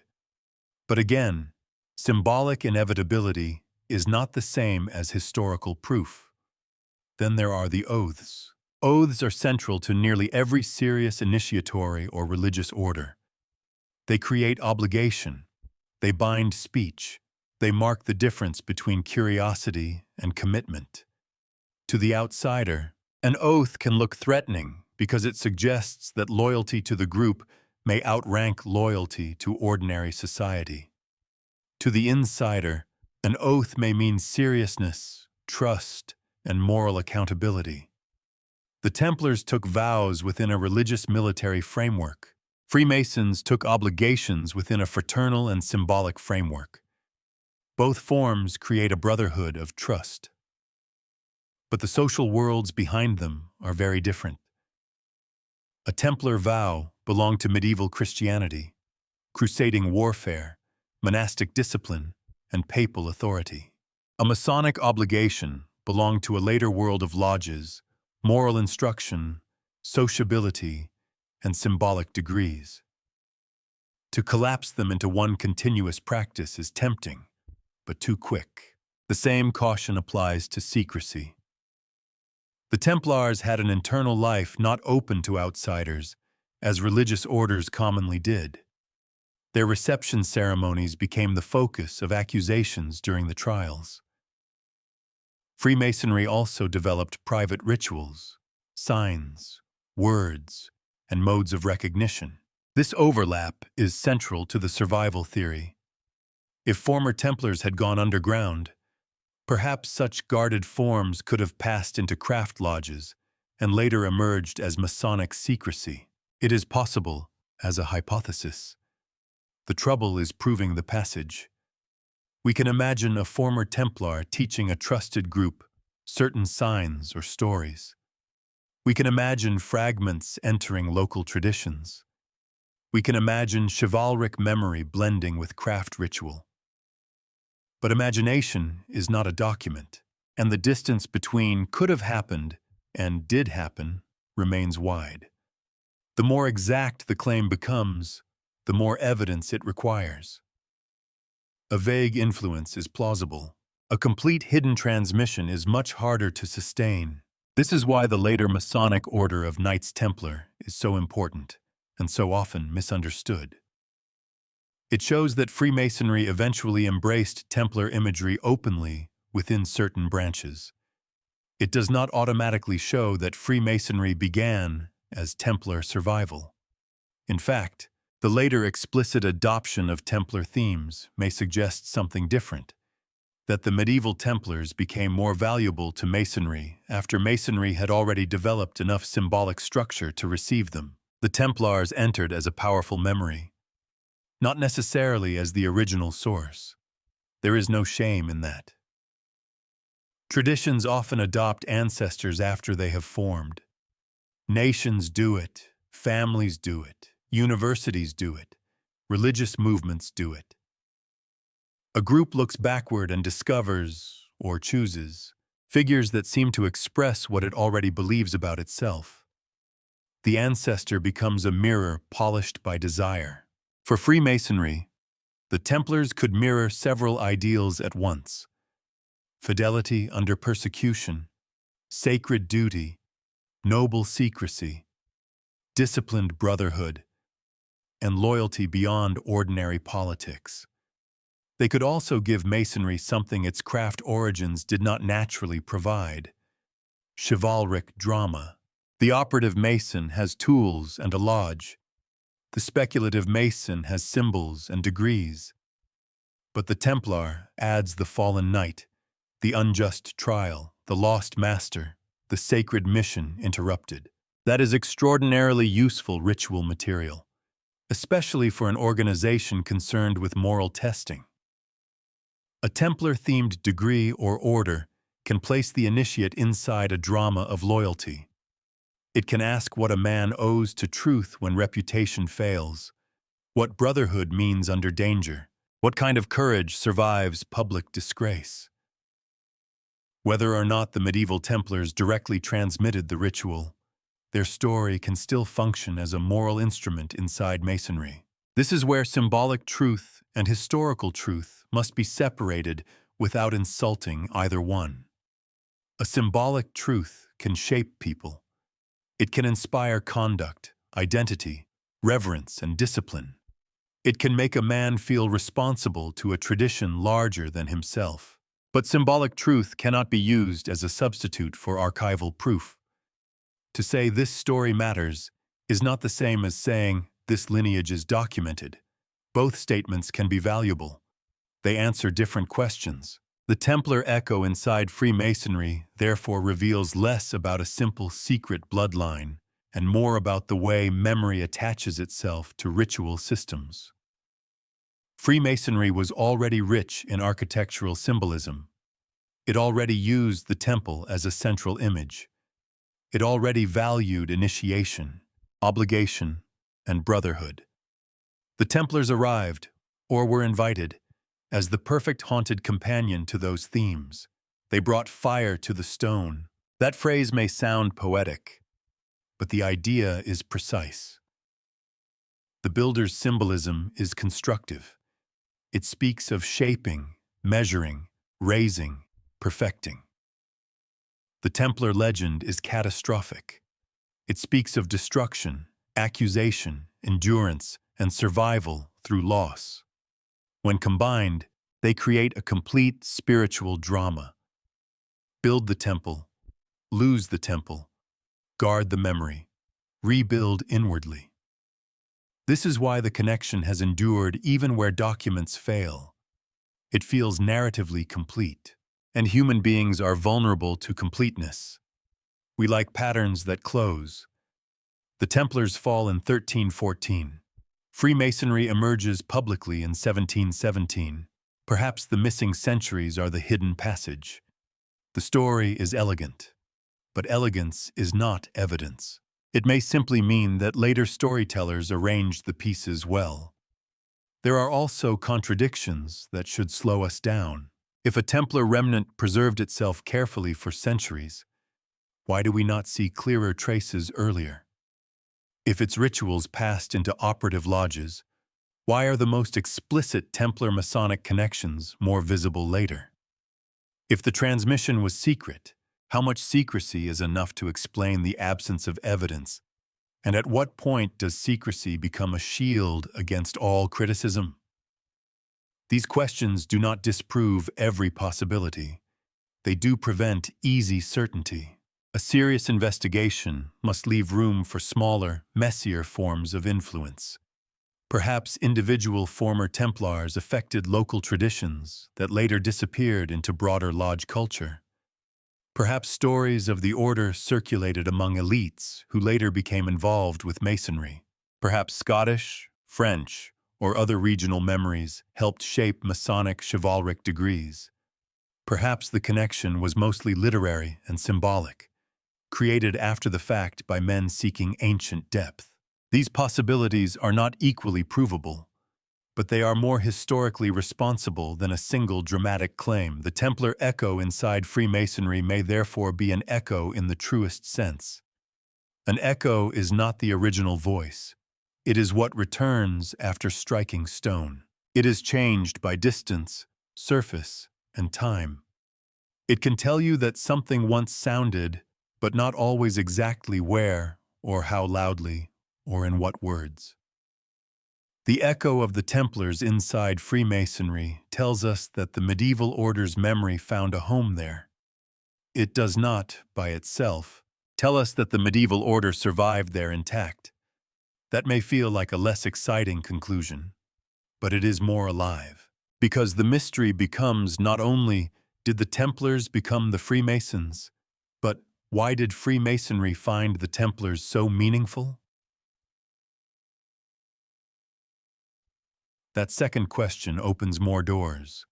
It leads into the psychology of brotherhood, the politics of secrecy, the romance of persecution, the search for ancient legitimacy, and the human habit of turning broken institutions into sacred ancestors. The Freemason did not need to be a literal Templar to feel the pull of de Molay's fire. He did not need to inherit a medieval command structure to see the temple as a moral universe. He did not need a secret parchment from 1307 to believe that truth might be guarded through symbols. This is the power of ritual memory. It can make adoption feel like inheritance. It can make resemblance feel like descent.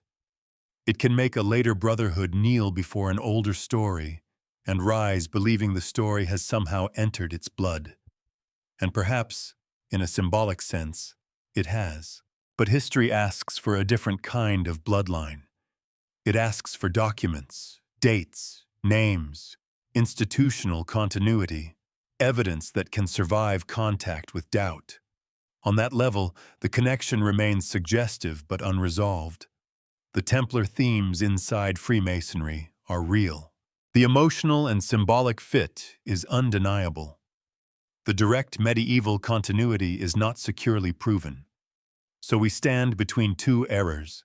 The first error is to accept every resemblance as proof. The second is to dismiss every legend as meaningless because it cannot be proven literally. The wiser path is to understand how legends work inside institutions. They are not merely decorations.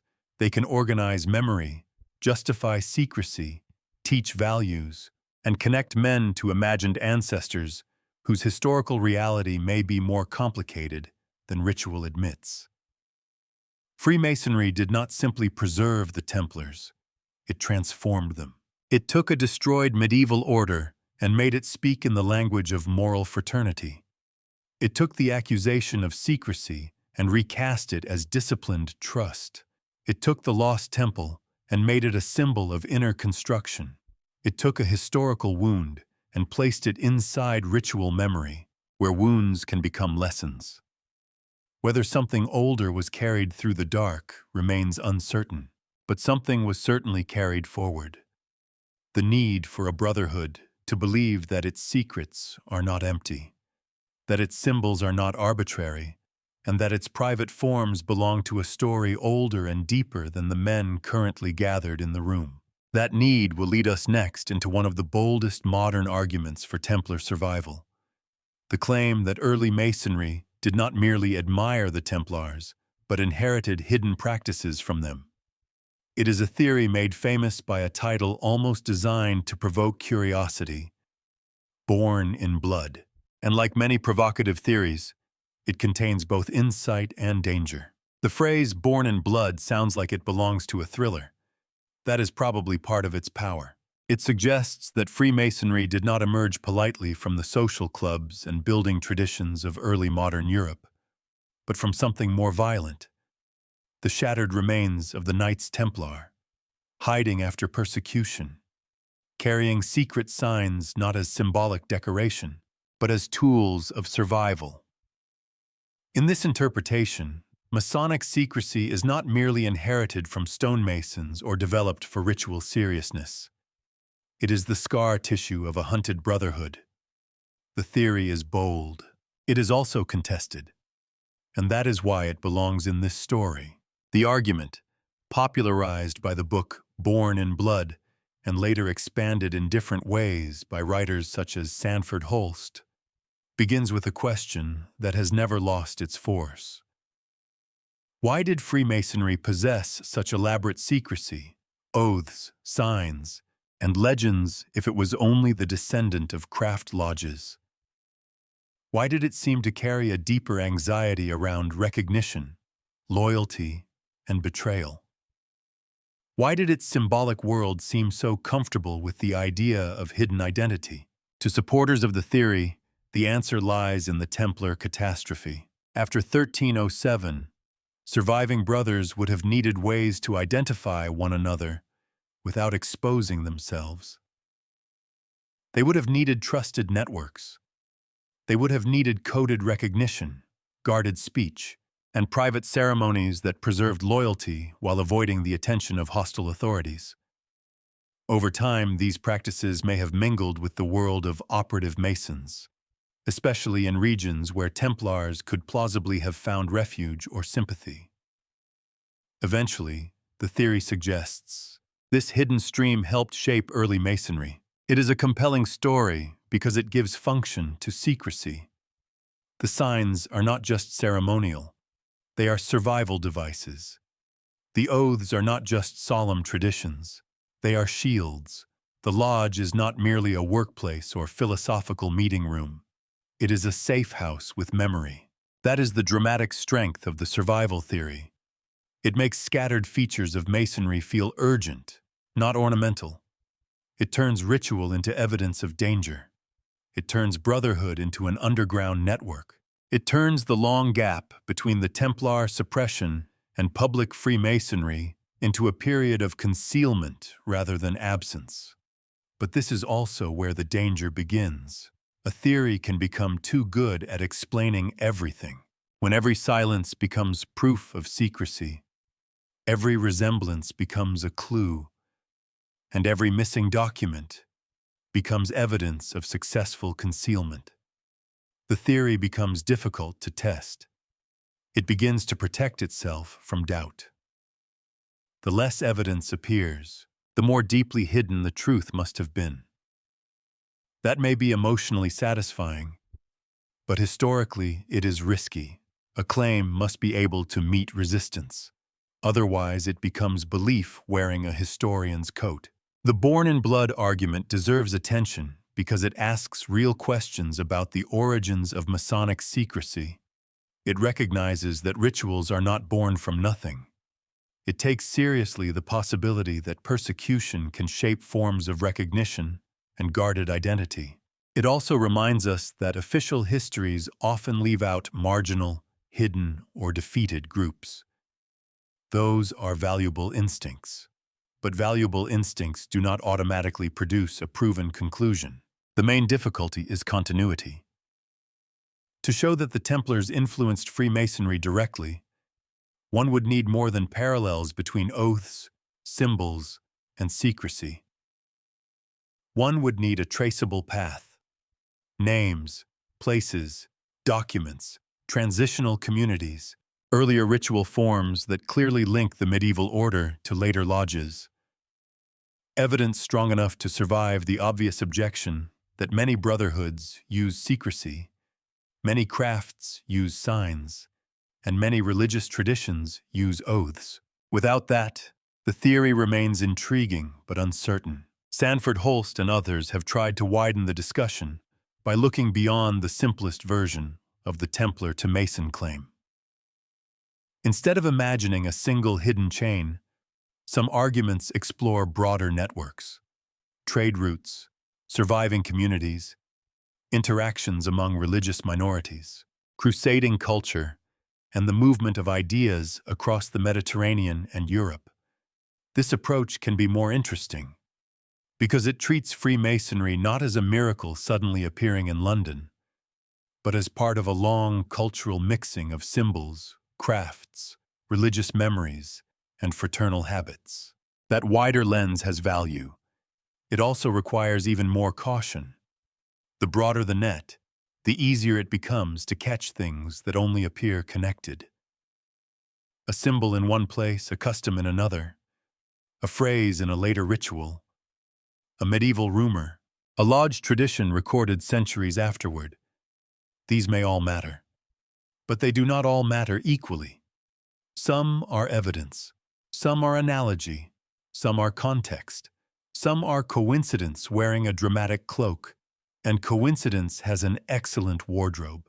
The appeal of Born in Blood lies partly in its resistance to the bland version of history. It refuses to believe that Freemasonry simply emerged from polite sociability, moral lectures, and craft metaphors. It insists that something darker, more dangerous, and more politically charged lies underneath. In a sense, it restores danger to Masonry's origin story. That restoration is seductive. Modern Freemasonry, especially when seen from the outside, can appear ceremonial, charitable, respectable, even bureaucratic. But the symbols feel older than the meeting minutes. The obligations feel heavier than a club membership. The rituals seem to suggest that something once mattered enough to conceal. The Templar survival theory gives that feeling a historical explanation. It says, yes, the weight is real, it comes from blood. But feelings of weight are not proof of origin. Rituals often feel ancient because they are designed to slow time. A carefully staged ceremony can make a man feel connected to centuries, even when the ceremony itself has been revised, expanded, or invented much later. That does not make the experience false. It means ritual time and historical time are different things. This difference is central. Historical time asks, when did this practice appear? Ritual time asks, what older world does this practice make present? Freemasonry often operates powerfully in ritual time.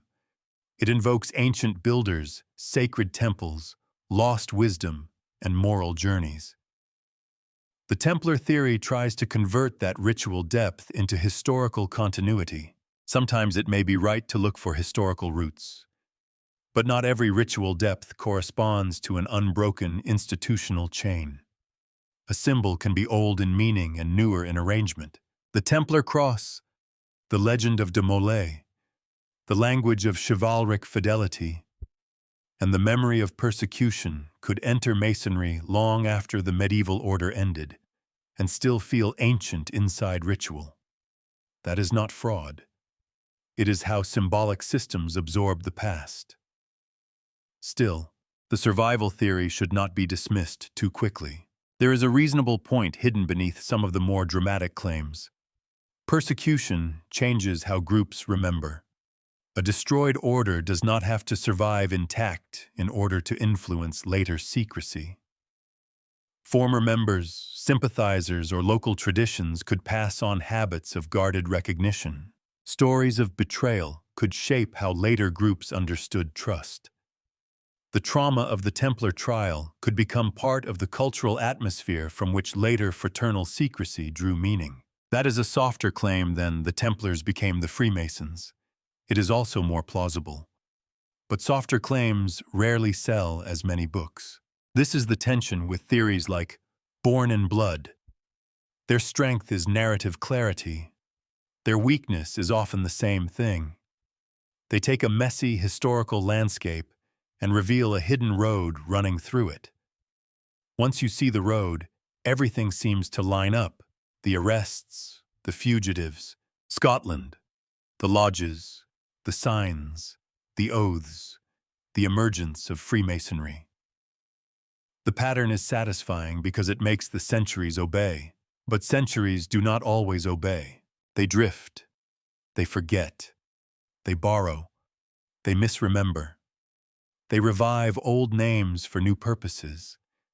They attach symbols to institutions that would have puzzled the original users of those symbols. They create traditions not from one source, but from many tributaries meeting in the dark. The Templar survival theory may contain a tributary. It is less convincing when it claims to be the whole river. To be fair, mainstream explanations can also become too narrow. If we describe Freemasonry only as the evolution of stonemason guilds into gentlemanly lodges, we may miss the emotional and mythic forces that made the fraternity so attractive. Men did not gather around symbols merely because they enjoyed geometry. They were drawn to depth, antiquity, secrecy, brotherhood, moral seriousness, and the promise that ordinary life could be placed inside a larger sacred architecture. The Templar story supplied all of that in abundance. That may be the most important contribution of Born in Blood, even for those who reject its strongest claims. It forces us to ask why the Templar explanation feels necessary to so many people. What lack does it fill? What hunger does it answer? It answers the hunger for a hidden continuity between medieval sacrifice and modern fraternity. It answers the suspicion that symbols this charged must have been forged under pressure. It answers the desire to believe that unjustly destroyed brotherhoods do not simply end. These are not scholarly proofs. They are human motives, and human motives shape tradition.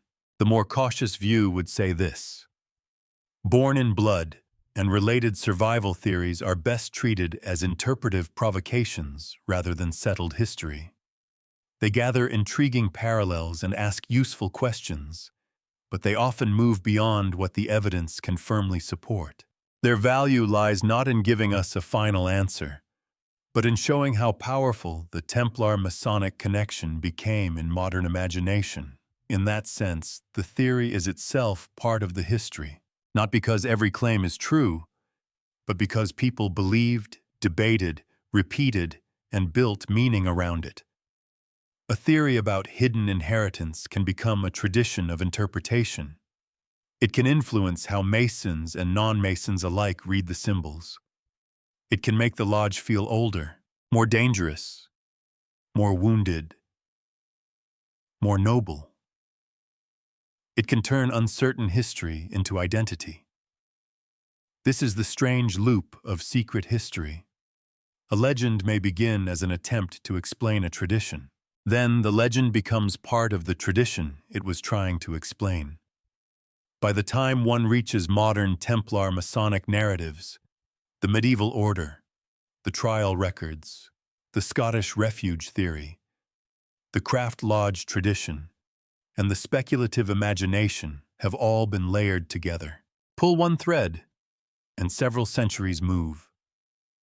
Some threads are strong, others fray under pressure.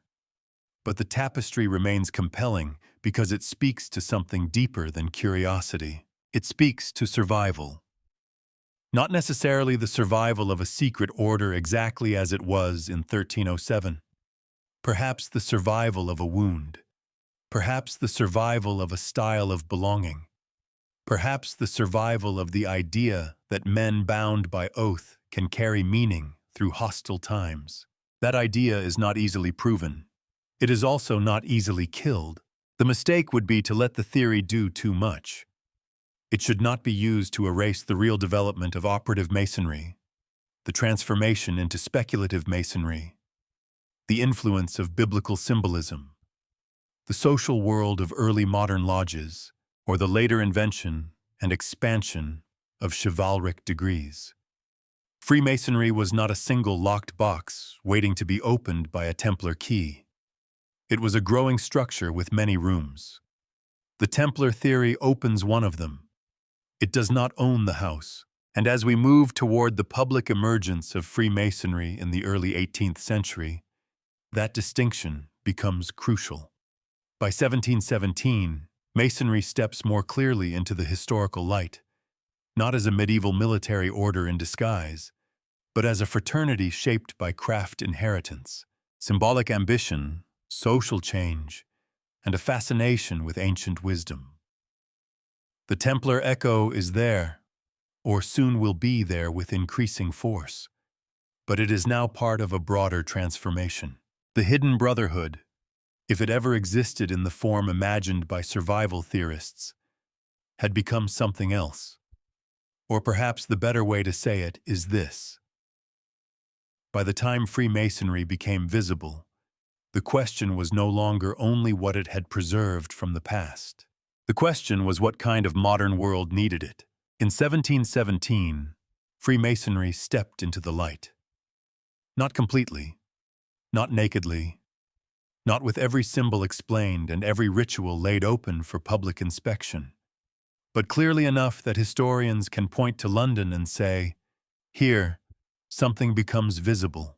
Lodges that had existed in a more local and scattered fashion were now drawn into a broader public identity, and the formation of a Grand Lodge gave the fraternity a new kind of institutional shape. This is a turning point, not because everything before it is imaginary. The roots are older, tangled in operative craft, lodge culture, accepted members, ritual development, and the symbolic use of architecture. But 1717 matters because Freemasonry begins to appear not merely as a set of local customs, but as an organization capable of expansion, self-description, regulation, and public controversy. A secretive brotherhood had become visible enough to be noticed. That may sound like a contradiction, but it is one of the defining features of Freemasonry. It was private, yet public. Hidden in its ceremonies, yet known in society. Wrapped in older symbols, yet moving through coffee houses, print culture, urban networks, and the sociable world of early 18th century Britain. Its doors were closed, but its existence was not. This is what made it fascinating. A completely invisible order becomes rumor. A completely open society becomes ordinary. Freemasonry occupied the more provocative middle ground. People knew it existed. They knew men entered, swore obligations, used signs, spoke of light, worked through degrees, and called one another brothers. But they did not know enough to stop imagining. And imagination did what imagination always does. It furnished the room. The early 18th century was the right moment for such a fraternity to flourish. Europe was changing.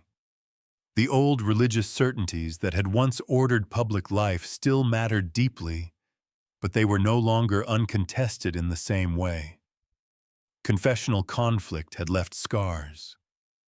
Science, natural philosophy, commerce, print, empire, and political debate were rearranging how educated men thought about authority. The world was not becoming simple or secular overnight.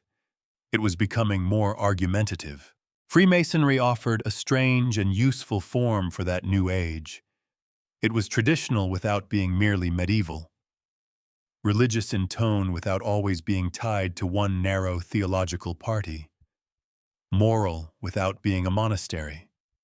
Social without being only a tavern club. Symbolic without being a church. That flexibility helped it spread. The lodge could hold together men who might not agree on every doctrine, political question, or intellectual fashion, because it placed them inside a shared ritual language. It did not erase difference, and we should not romanticize it into a perfectly tolerant paradise. It belonged to its own time, with exclusions and hierarchies that modern eyes cannot ignore. But compared with many other forms of association, the lodge offered a carefully managed space where brotherhood could be imagined across certain social boundaries. This mattered. In a Europe tired of religious fracture, a fraternity built around moral architecture rather than open doctrinal battle had appeal. Its symbols could carry biblical weight, philosophical reflection, and craft memory without forcing every conversation into sectarian combat. A man could enter the lodge and be taught through tools, stones, temples, and obligations. He did not have to become a monk, a revolutionary, or a theologian. He became a mason. That identity was both modest and grand. Modest, because it was framed through craft, working tools, building, conduct, brotherly duty. Grand, because its symbolic imagination reached back toward Solomon's temple, ancient wisdom, geometry, and the deep order of creation. This combination allowed Freemasonry to feel old and modern at the same time. That was one of its great strengths. In an age fascinated by progress, it offered antiquity. In an age suspicious of inherited authority, it offered chosen brotherhood. In an age of public debate, it offered private seriousness. In an age of expanding sociability, it offered ritual depth. The lodge was not simply a hiding place. It was a workshop for a new kind of gentlemanly identity. But every strength has its shadow. As Freemasonry became more visible, suspicion followed quickly. Closed meetings have a way of irritating societies that do not control them. Authorities may tolerate private groups when they seem harmless, charitable, or respectable, but when men of influence gather behind doors, swear obligations, and recognize one another through signs, the question almost writes itself. What else are they doing? The question is not always paranoid. Power does gather privately. Influence does move through networks. Trust among insiders can become favoritism. A brotherhood that speaks of virtue can still be used by ambitious men. Freemasonry, like any human institution, was not immune to vanity, politics, or self-importance. But the suspicion often grew larger than the reality, because secrecy invites scale. What is hidden may be small. The imagination makes it enormous. Here, the old Templar pattern returns in a softer, modern form. The Templars had been admired for vows and feared for secrecy. The Masons were respected by some for morality and charity, feared by others for oaths and private recognition. The Templars had seemed to stand partly outside local control because of papal privilege and international reach. The Masons, as they spread across borders, seemed to create a fraternity that could connect men beyond ordinary loyalties. The Templars were accused of hidden rites. The Masons were suspected of hidden purposes. Again, resemblance is not proof of descent, but it shows why the Templar memory would find fertile ground. Freemasonry did not emerge in 1717, announcing itself as the secret continuation of the medieval Templars. The clearer public story was rooted in lodge organization, craft symbolism, moral instruction, and the creation of fraternal order. Yet the symbolic space it opened was wide enough for Templar memory to enter later with force. The lodge already had the temple. It already had oaths. It already had degrees, guarded knowledge, and a language of moral building. The lost knights could be added without feeling foreign. This is why the Templar question cannot be separated from the public rise of Freemasonry. Once Masonry became visible, it also became a surface onto which many people projected hidden histories. Members sought noble origins. Critics sought dangerous origins. Writers sought ancient origins. Governments sought political meanings. Clergy sought theological risks. The fraternity became a contested object because it was visible enough to matter and private enough to remain interpretable. That is a powerful position. It is also a vulnerable one. Freemasonry's public emergence took place in a world increasingly shaped by print. This made it much harder for any organization to control its image. Exposés, pamphlets, defenses, rituals, accusations, histories, and rumors could circulate far beyond the lodge. Secrecy became part of the advertisement, even when members disliked that fact. The more the fraternity insisted that its inner work was serious and private, the more outsiders wanted to know what was behind the door. There is a small irony here. A secret that is never mentioned may remain quiet. A secret that everyone knows exists becomes a public event. Freemasonry lived with that irony from the beginning of its wider fame. Its privacy helped create solemnity for members, but it also created curiosity in everyone else. Its claim to ancient wisdom elevated its rituals, but also invited skeptics to ask whether its antiquity was genuine.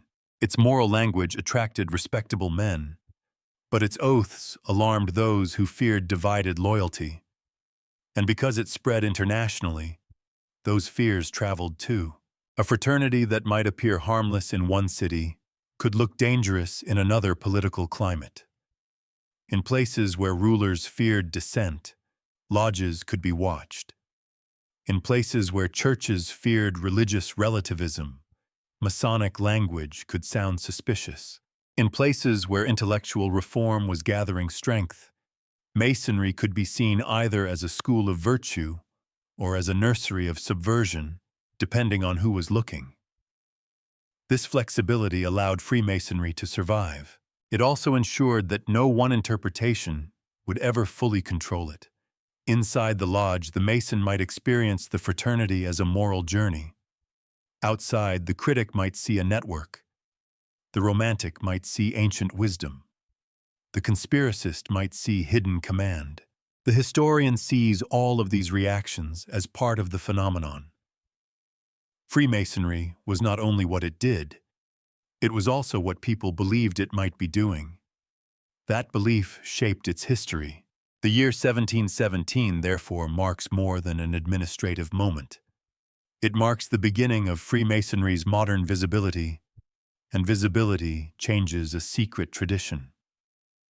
Once a brotherhood steps into the light, it must negotiate its shadows differently. It must explain itself without explaining everything. It must defend secrecy as virtue rather than concealment. It must claim ancient seriousness while adapting to modern society. That balancing act became one of Masonry's defining arts, and it helps explain why the fraternity became so attractive to men living through a century of intellectual change. The Enlightenment did not abolish mystery. It often repackaged it. Men could study science and still love symbols. They could speak of reason and still desire ritual. They could challenge old authorities and still seek ancient foundations. Freemasonry met that mixed hunger. It gave reason a temple. It gave sociability an initiation. It gave morality a set of tools. It gave modern men the feeling that they had entered something older than modernity. This was not accidental. The language of the lodge allowed members to imagine themselves as builders of character and society, not merely inheritors of rank. That idea carried quiet political implications, even when not openly revolutionary. A man shaped by fraternity, obligation, and moral equality within ritual space might begin to think differently about authority outside it. Not always. Not uniformly. Masonry was never one political party, but it created habits of association that mattered. Men met. They spoke. They recognized one another. They learned to imagine moral community beyond bloodline and parish. In the 18th century, such habits could become significant. This is the bridge to the Revolutionary Age. Not because Freemasonry secretly caused every upheaval, as its enemies would later claim. That is too simple. Revolutions have many causes: economic, political, intellectual, military, religious, and social. But Masonic lodges belong to the wider world of networks in which reformist, enlightened, and sometimes radical ideas could circulate. They taught forms of brotherhood and self-rule that resonated with the language of liberty. That resonance would become especially visible in the Atlantic world. Men like George Washington and Benjamin Franklin would be associated with Freemasonry, and later generations would make much of that fact. Sometimes too much. Their Masonic membership does not mean that the American Revolution was a lodge project. It does mean that Masonic ideals of virtue, fraternity, moral improvement, and ordered liberty overlapped with the self-image of certain Revolutionary-era elites. The lodge was not the revolution, but it was part of the world that made new political imagination possible. That is why the public emergence of Freemasonry matters to the larger secret history. The fraternity stepped into visibility at the moment when Europe was beginning to rethink authority. It carried symbols from older sacred architecture into a world of print, science, sociability, and reform. It kept secrets, but not by vanishing. It entered public life as a private order. The Templars had been destroyed when their independence became intolerable to royal power. The Masons emerged in an age when voluntary association itself was becoming one of the engines of modern life. That difference is profound, and yet the old echo remained. A brotherhood, oaths, the temple, suspicion, claims of ancient meaning. The fear that men gathered privately might be carrying something through history that outsiders could not see. By 1717, the question was no longer whether the Templars had survived in any simple institutional sense. The question had become more subtle. Why did this new public brotherhood seem to awaken so many older memories? The answer lies in the century that followed, when Masons moved through salons, lodges, armies, colonial cities, reform circles, and revolutionary politics. Not always as secret masters of events, but often as men trained to think of themselves as builders of a moral order. And once men begin to imagine themselves as builders, they may eventually ask what kind of world they are meant to build. Revolutions rarely begin in one room. They gather in conversations, debts, pamphlets, wars, insults, taxes, sermons, salons, taverns, assemblies, military camps, and private societies where men learn to speak in a language larger than obedience. By the 18th century, Freemasonry had become part of that wider world of association, not the hidden engine of every upheaval, as its enemies would later insist, but one of the places where certain habits of modern political life could be practiced: fraternity, election, moral equality within ritual space, disciplined speech, and the idea that men might build order together by consent rather than merely inherit it from above. That idea was dangerous, not always openly, not in every lodge, not in every country. Freemasonry was far too varied to reduce to a single political program. Some Masons were loyal servants of kings, some were aristocrats, some were reformers, some were cautious men who would have been horrified to see their private fraternity described as a revolutionary nursery. Lodges could be conservative, moderate, intellectual, charitable, sociable, mystical, patriotic, or simply full of men who enjoyed ceremony and dinner afterward. History has room for all of that. But it is also true that Freemasonry grew in a century when old certainties were beginning to crack. The divine right of kings no longer stood above argument in the same way. Religious authority still mattered, but confessional warfare had left many educated Europeans hungry for a broader moral language. The new sciences encouraged confidence in reason, order, and discovery. Print culture allowed ideas to travel faster than any bishop or minister could comfortably supervise. Empires expanded. Commerce linked distant ports. Colonial societies produced new elites who were neither fully old-world aristocrats nor simple subjects. Into that world came the lodge. A lodge was not a parliament, but it trained men in forms of ordered meeting. It was not a church, but it used solemn language. It was not a university, but it taught through lectures, symbols, and degrees.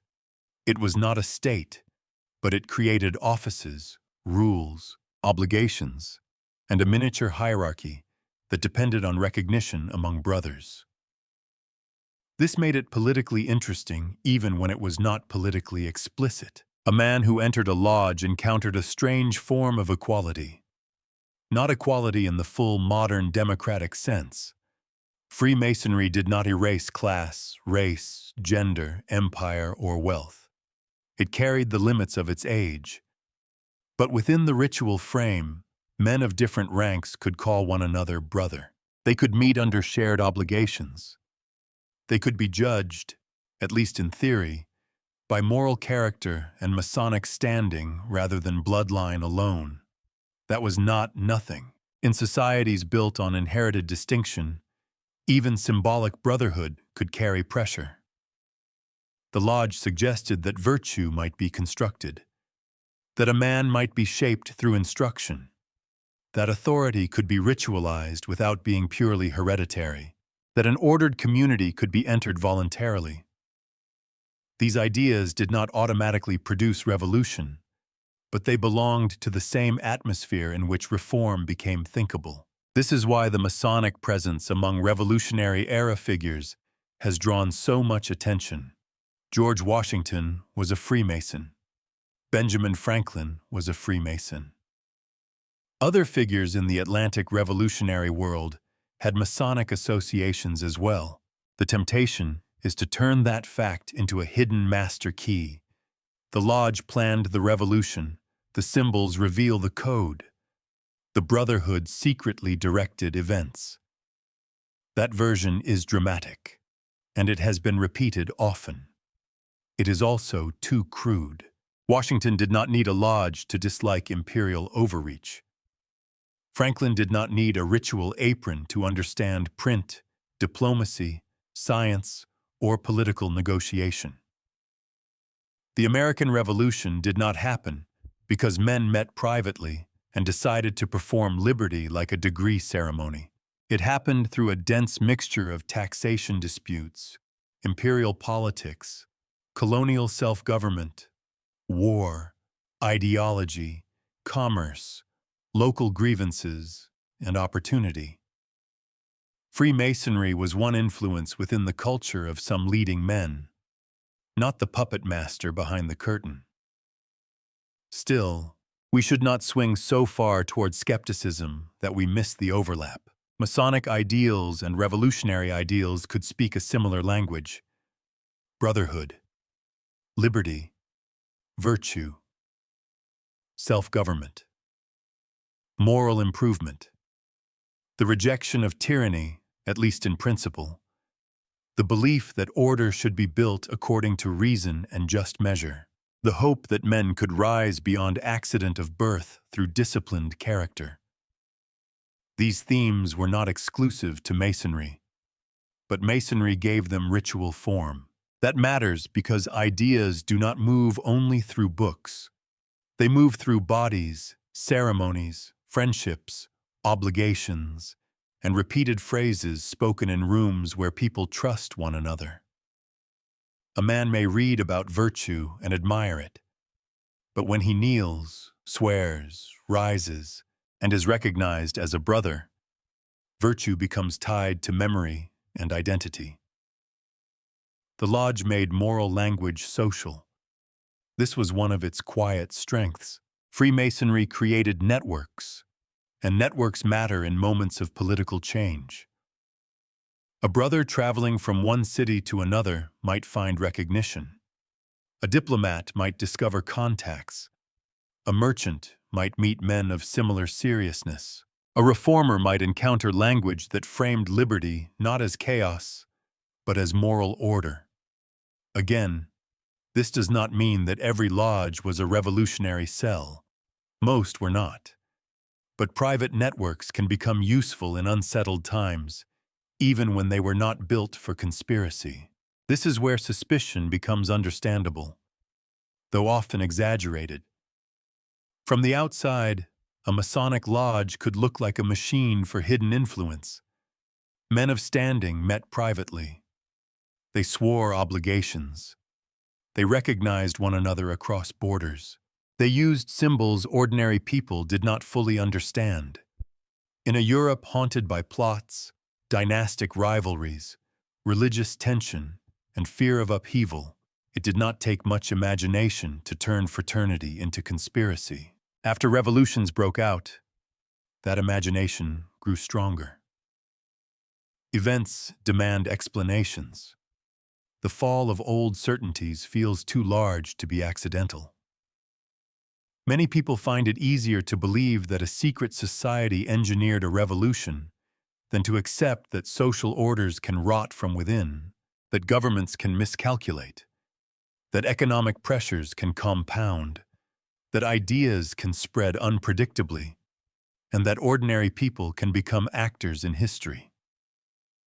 A conspiracy gives chaos a face. Freemasonry often became that face. This happened especially around the French Revolution, where the scale of violence, reform, anti-clericalism, and political transformation terrified Europe. Because some revolutionaries had Masonic connections, critics expanded the connection into a total explanation. The lodge became, in hostile imagination, the hidden workshop where thrones were dismantled before the streets ever moved. That claim goes far beyond what careful evidence can support. But the fear itself is historically important. Freemasonry was suspected because it seemed to embody the modern problem of private association. If men can gather beyond the direct control of crown and church, if they can form loyalties based on chosen brotherhood, if they can speak in moral terms not fully supervised by traditional authorities, then society has changed.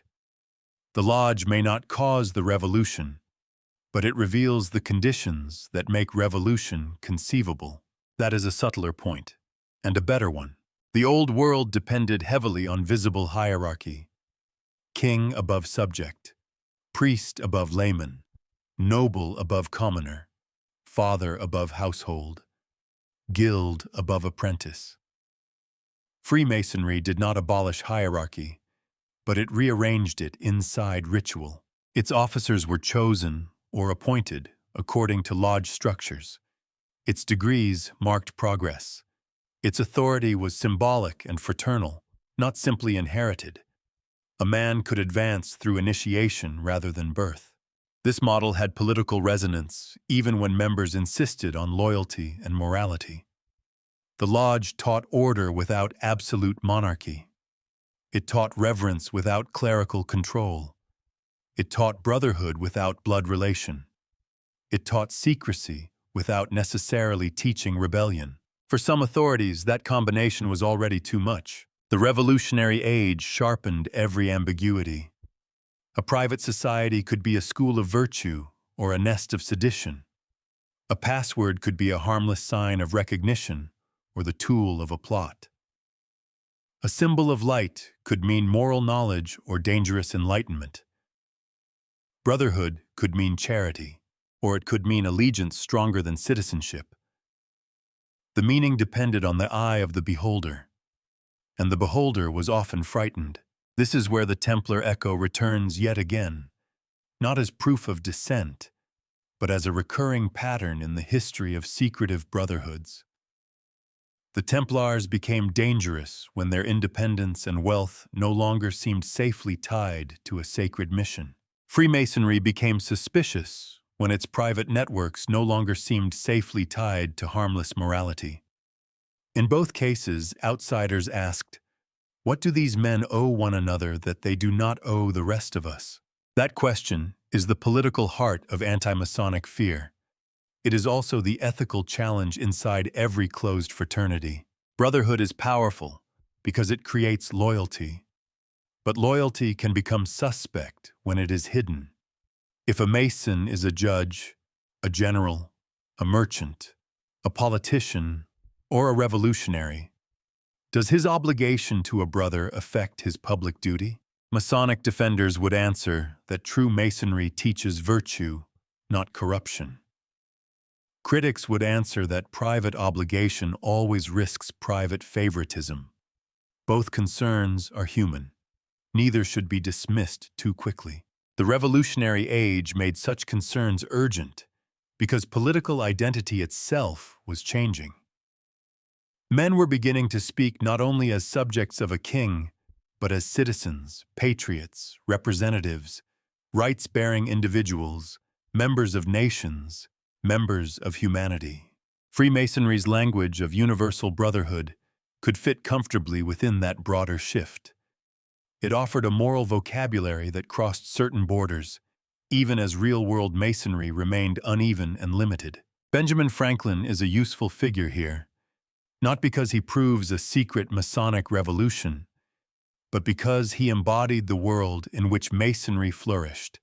Print, science, diplomacy, sociability, self-improvement, public virtue, and international networks. Washington, too, became a powerful Masonic symbol because he could be imagined as the virtuous builder of a republic, the disciplined man whose authority rested not only in command, but in character. Later Masonic memory would make much of such figures, understandably so. A fraternity built around moral architecture naturally seeks builders of nations among its brothers. The image is almost irresistible. The square and compass beside the founding of a republic, the lodge and the constitution, the temple and the new civic order. Some of that symbolism is retrospective, some of it is sincere, some of it is inflated. But it reveals how Freemasonry understood its own highest ideals. Not chaos, order, not mob rule, self-rule, not the destruction of all authority. The construction of authority on moral foundations, that is the noble version. Reality, as always, is messier. Masons disagreed with one another. They fought on different sides of conflicts. They belonged to different parties, churches, kingdoms, and visions of society. Freemasonry was never a single mind moving through history. It was a network of lodges and traditions, sometimes aligned with reform, sometimes aligned with respectability, sometimes watched, banned, praised, mocked, feared, or absorbed into civic life. Its influence was real, but uneven. Its mythology was larger than its coordination. And perhaps that is the point. Freemasonry mattered less as a secret command center than as a form of modern belonging. It taught men to gather, symbolize, obligate themselves, practice fraternity, imagine moral progress, and look backward to ancient patterns while moving forward into new politics. In the revolutionary age, that combination could be potent without being conspiratorial. A lodge did not have to order a revolution to help form men who could imagine one. This is a distinction worth keeping, because when we treat history as conspiracy, we often rob it of its deeper lessons. We make change look too easy, too controlled, too dependent on hidden masters. The more unsettling truth is that ideas can become dangerous without being centrally directed. Symbols can travel. Friendships can carry trust. Rituals can shape character. Networks can accelerate possibility. Men can leave a private room and enter public life with a different sense of what brotherhood, liberty, and virtue might demand. That is influence, not omnipotence. The old regimes sensed something like this, even when they described it badly. They feared Freemasonry because it represented a world in which loyalty was no longer only vertical. Men were not connected only upward to monarch, bishop, lord, or patron. They were connected sideways to one another, through voluntary fraternity. Sideways loyalties can be unsettling to vertical power. The Templars had also represented a form of sideways and upward loyalty that troubled kings, brothers across borders, answering to a sacred hierarchy beyond local rule. Freemasonry, in a very different age, created a civilian and symbolic version of translocal brotherhood. That does not make it the Templars reborn. It makes it part of the same long anxiety about closed orders that bind men beyond ordinary structures. The revolutionary period intensified that anxiety, and once the old certainties began falling, the Masonic image became impossible to keep neutral. Supporters saw enlightened fraternity. Critics saw subversion. Members saw moral work. Outsiders saw hidden hands. Governments saw networks that might be useful or dangerous. Churches saw rituals that might be harmless or spiritually suspect. Writers saw a mystery too rich to leave alone. By then, Freemasonry had fully entered the modern imagination. The Templar question followed it there, because the more Masonry became associated with liberty, reform, and the challenge to old authority, the more useful the Templar legend became as a deep origin story. The medieval knights had been destroyed by monarchy and compromised religious power. The modern Masons, in some tellings, carried forward the hidden flame of brotherhood against tyranny. The line was emotionally elegant, even when historically uncertain. De Molay became a shadow behind Washington. The temple became a shadow behind the Republic. The oath beneath the stone became a shadow behind the language of rights. These are not claims we can simply accept as fact. They are symbolic arrangements, but symbolic arrangements can have real power. They shape how people understand themselves. A Mason who sees his fraternity as part of a long struggle for moral liberty may act differently from one who sees it only as a social club. A critic who sees Masonry as the heir of secret heresy may fear it more than evidence warrants. A nation that places Masonic symbols around its founders may blur history and ritual into civic mythology. The Revolutionary Age did not prove that Freemasonry ruled the world. It proved that Freemasonry had become one of the languages through which the modern world imagined itself.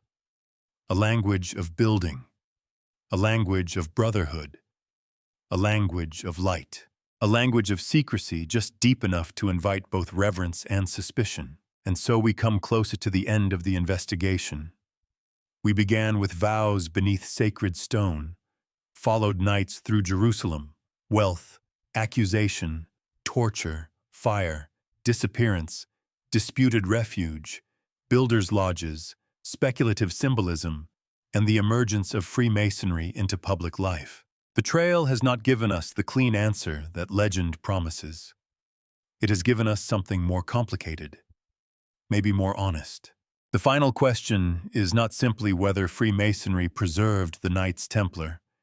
It is what any brotherhood can preserve when documents burn, institutions fall, and memory is forced to travel under other names. What was carried through the dark? Not the easiest question. The easiest question is the one legend prefers. Did the Knights Templar survive and become the Freemasons? It is sharp, dramatic, and satisfying. It invites a yes or no. It suggests a locked door, a hidden key, and a secret passage running neatly from 1307 to the lodge rooms of the modern world. But after following the trail this far, the honest answer has to be more careful. The medieval order of the Knights Templar was suppressed. Its leadership was broken. Jacques de Molay died in the fire. Its property was redistributed. Its public authority ended. There is no secure, continuous documentary chain proving that the Templar Order survived intact underground and later emerged as Freemasonry. That claim remains unproven. And yet, to stop there would be too simple. Because history is not preserved only by institutions. It is also preserved by memory, symbol, habit, longing, accusation, and myth. A legal body can die while its image grows stronger. A brotherhood can be destroyed while its pattern survives in other forms. A name can vanish from official documents and still return centuries later with more power than it had in life. The Templars did not simply disappear. They became available to rumor, available to nostalgia, available to political imagination, available to men who wanted to believe that secrecy could be noble, that brotherhood could outlast persecution, and that a sacred trust might survive even when the world above it changed. This is where the Templar-Masonic connection becomes most interesting. Not as a simple inheritance, but as a transformation. Freemasonry did not need to be the literal continuation of the Templars in order to find meaning in them. Masonry already had its own deep symbolic world. The lodge, the tools, the rough stone, the perfect stone, the builder, the temple, the oath, the movement from darkness toward light. It already spoke in the language of moral architecture. It already understood that a man could be shaped inwardly, as stone is shaped outwardly. When the memory of the Templars entered that world, it found a place prepared for it. The Templars brought a different kind of meaning. They brought loss, persecution, sacred geography. The temple not only as an idea, but as a place once guarded in the imagination of Christendom. They brought the drama of brothers accused behind closed doors, destroyed by royal power, and remembered through the death of a Grand Master, whose final moments became larger than the evidence can fully confirm. The builders gave Masonry its structure. The Templars gave later Masonic imagination a wound. And wounds are powerful. They explain why secrecy might matter. They explain why loyalty might need testing. They explain why a brotherhood might speak softly, guard its forms, and look backward toward a time when hidden things were not merely decorative, but dangerous. Even when the historical chain is uncertain, the emotional chain is clear. A destroyed brotherhood became the perfect ancestor for a symbolic one. That does not mean every later claim should be believed. Some are too neat. Some make silence do more work than silence can bear. Some treat coincidence as proof. Some turn gaps in the record into tunnels and then populate those tunnels with whatever the story requires. The evidence is not strong enough for that. But the opposite error is just as careless. To say that the Templar connection is not proven literally does not mean it is meaningless. Myths can become part of history when people organize their identities around them. Ritual ancestry can shape behavior. A legend can teach values, justify secrecy, inspire loyalty, or give a fraternity a sense that its work belongs to something older than itself. In that sense, something of the Templars did survive. Not necessarily a command structure, not necessarily a hidden archive, not necessarily an unbroken chain of initiated masters whispering from century to century. What survived was more elusive, an image of sacred brotherhood under pressure, a memory of men bound by vows, a story of power turning against those it once blessed, a suspicion that the official ending was not the whole ending, a set of symbols that later generations could recognize, reshape, and place inside new rituals. The temple survived as a symbol. The oath survived as a form. The accusation survived as a warning. The lost brother survived as a figure of loyalty. The silence survived as an invitation. And Freemasonry, whether by inheritance, adoption, or symbolic attraction, became one of the places where that invitation was answered. This is why the mystery has lasted. It is not only because people enjoy conspiracies, though of course they do. Conspiracies offer a kind of dark comfort. They make the world feel controlled, even if controlled by hidden hands. But the Templar Masonic mystery has endured for a deeper reason. It sits at the crossing of several human needs: the need for brotherhood, the need for origin, the need for sacred story, the need to believe that injustice does not have the final word. The fall of the Templars is disturbing because it shows how quickly honor can be reversed. Men praised as defenders of Christendom could become, almost overnight, prisoners under accusations of heresy. Their wealth, once sanctified by purpose, became evidence against them. Their secrecy, once a sign of discipline, became a chamber into which enemies could pour nightmares. Freemasonry's later history is disturbing to its critics for a related reason. It shows how private association can create loyalties that outsiders cannot easily inspect. Men can gather, swear, recognize, and assist one another beyond the visible structures of church, crown, or state. To members, this may be fraternity. To outsiders, it may look like hidden power. The same question returns in different clothing. What do brothers owe one another? And what does that loyalty become when the door closes? There is no single answer. Brotherhood can protect virtue, and it can protect corruption. Secrecy can create solemnity, and it can shield abuse. Ritual can deepen moral life, and it can inflate ordinary vanity into costume. A symbol can guide the soul, or it can become an ornament worn without understanding. The Templars were not pure legend. The Freemasons were not pure conspiracy. Both were human institutions, and human institutions are always mixed. That may be the least sensational conclusion, but it is also the most useful one. The real secret history is not that one group secretly became another in a perfect hidden line. The real secret history is how forms of belonging survive by changing shape. A medieval order dies, a memory remains, a craft lodge evolves, a symbolic fraternity grows, a fallen knighthood is adopted into ritual. A disputed past becomes a source of identity. The original facts become harder to separate from later meaning, not because everyone involved is lying, but because memory has work to do. It repairs, it dignifies, it explains, it hides, it reveals, and sometimes it turns defeat into inheritance. So what was carried through the dark? Perhaps a few former Templars carried private memories into other orders, families, or local traditions. That remains uncertain. Perhaps stories of their destruction circulated among men who later found in Freemasonry a language capable of preserving them. That is more plausible. Perhaps Masonic Templar traditions were largely later creations, born from the desire to clothe a modern fraternity in medieval nobility.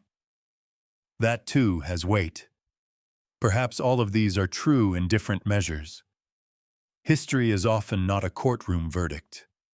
It is a layered room, and each layer changes the sound of the next. What we can say is this: the Knights Templar did not end in the imagination when their order ended in law. Their destruction created a vacuum, and into that vacuum rushed fear, devotion, speculation, poetry, politics, and ritual. Freemasonry, with its temples and tools, its oaths and degrees, its love of ancient symbolism and guarded moral instruction, offered one of the most durable vessels for that afterlife, not proof of a perfect survival, but proof that some stories refuse to remain buried. In the end, the bond between the Templars and Freemasonry may be less like a bloodline and more like a haunting. The later brotherhood walks through rooms built from craft, scripture, enlightenment, sociability, and moral philosophy. And somewhere in those rooms, the lost knights are present. Not always as founders, not always as facts, but as shadows that give depth to the walls. And perhaps that is why the question still holds us. Because we know instinctively that documents are not the only way human beings preserve what matters. A vow can outlive the man who swore it. A symbol can travel farther than the institution that first used it. A story can be broken, condemned, mocked, rewritten, and still return when the world needs it again. The Templars were born beside the road to Jerusalem. They rose through faith, violence, privilege, and discipline. They fell to fear, politics, debt, and accusation. Freemasonry emerged centuries later, not from a battlefield, but from lodges of builders and the symbolic imagination of men seeking moral order in a changing world. Between them lies no clean, proven tunnel. But there is an echo, and sometimes an echo is enough to tell us that something struck the stone long ago. The rest is what men chose to hear in it.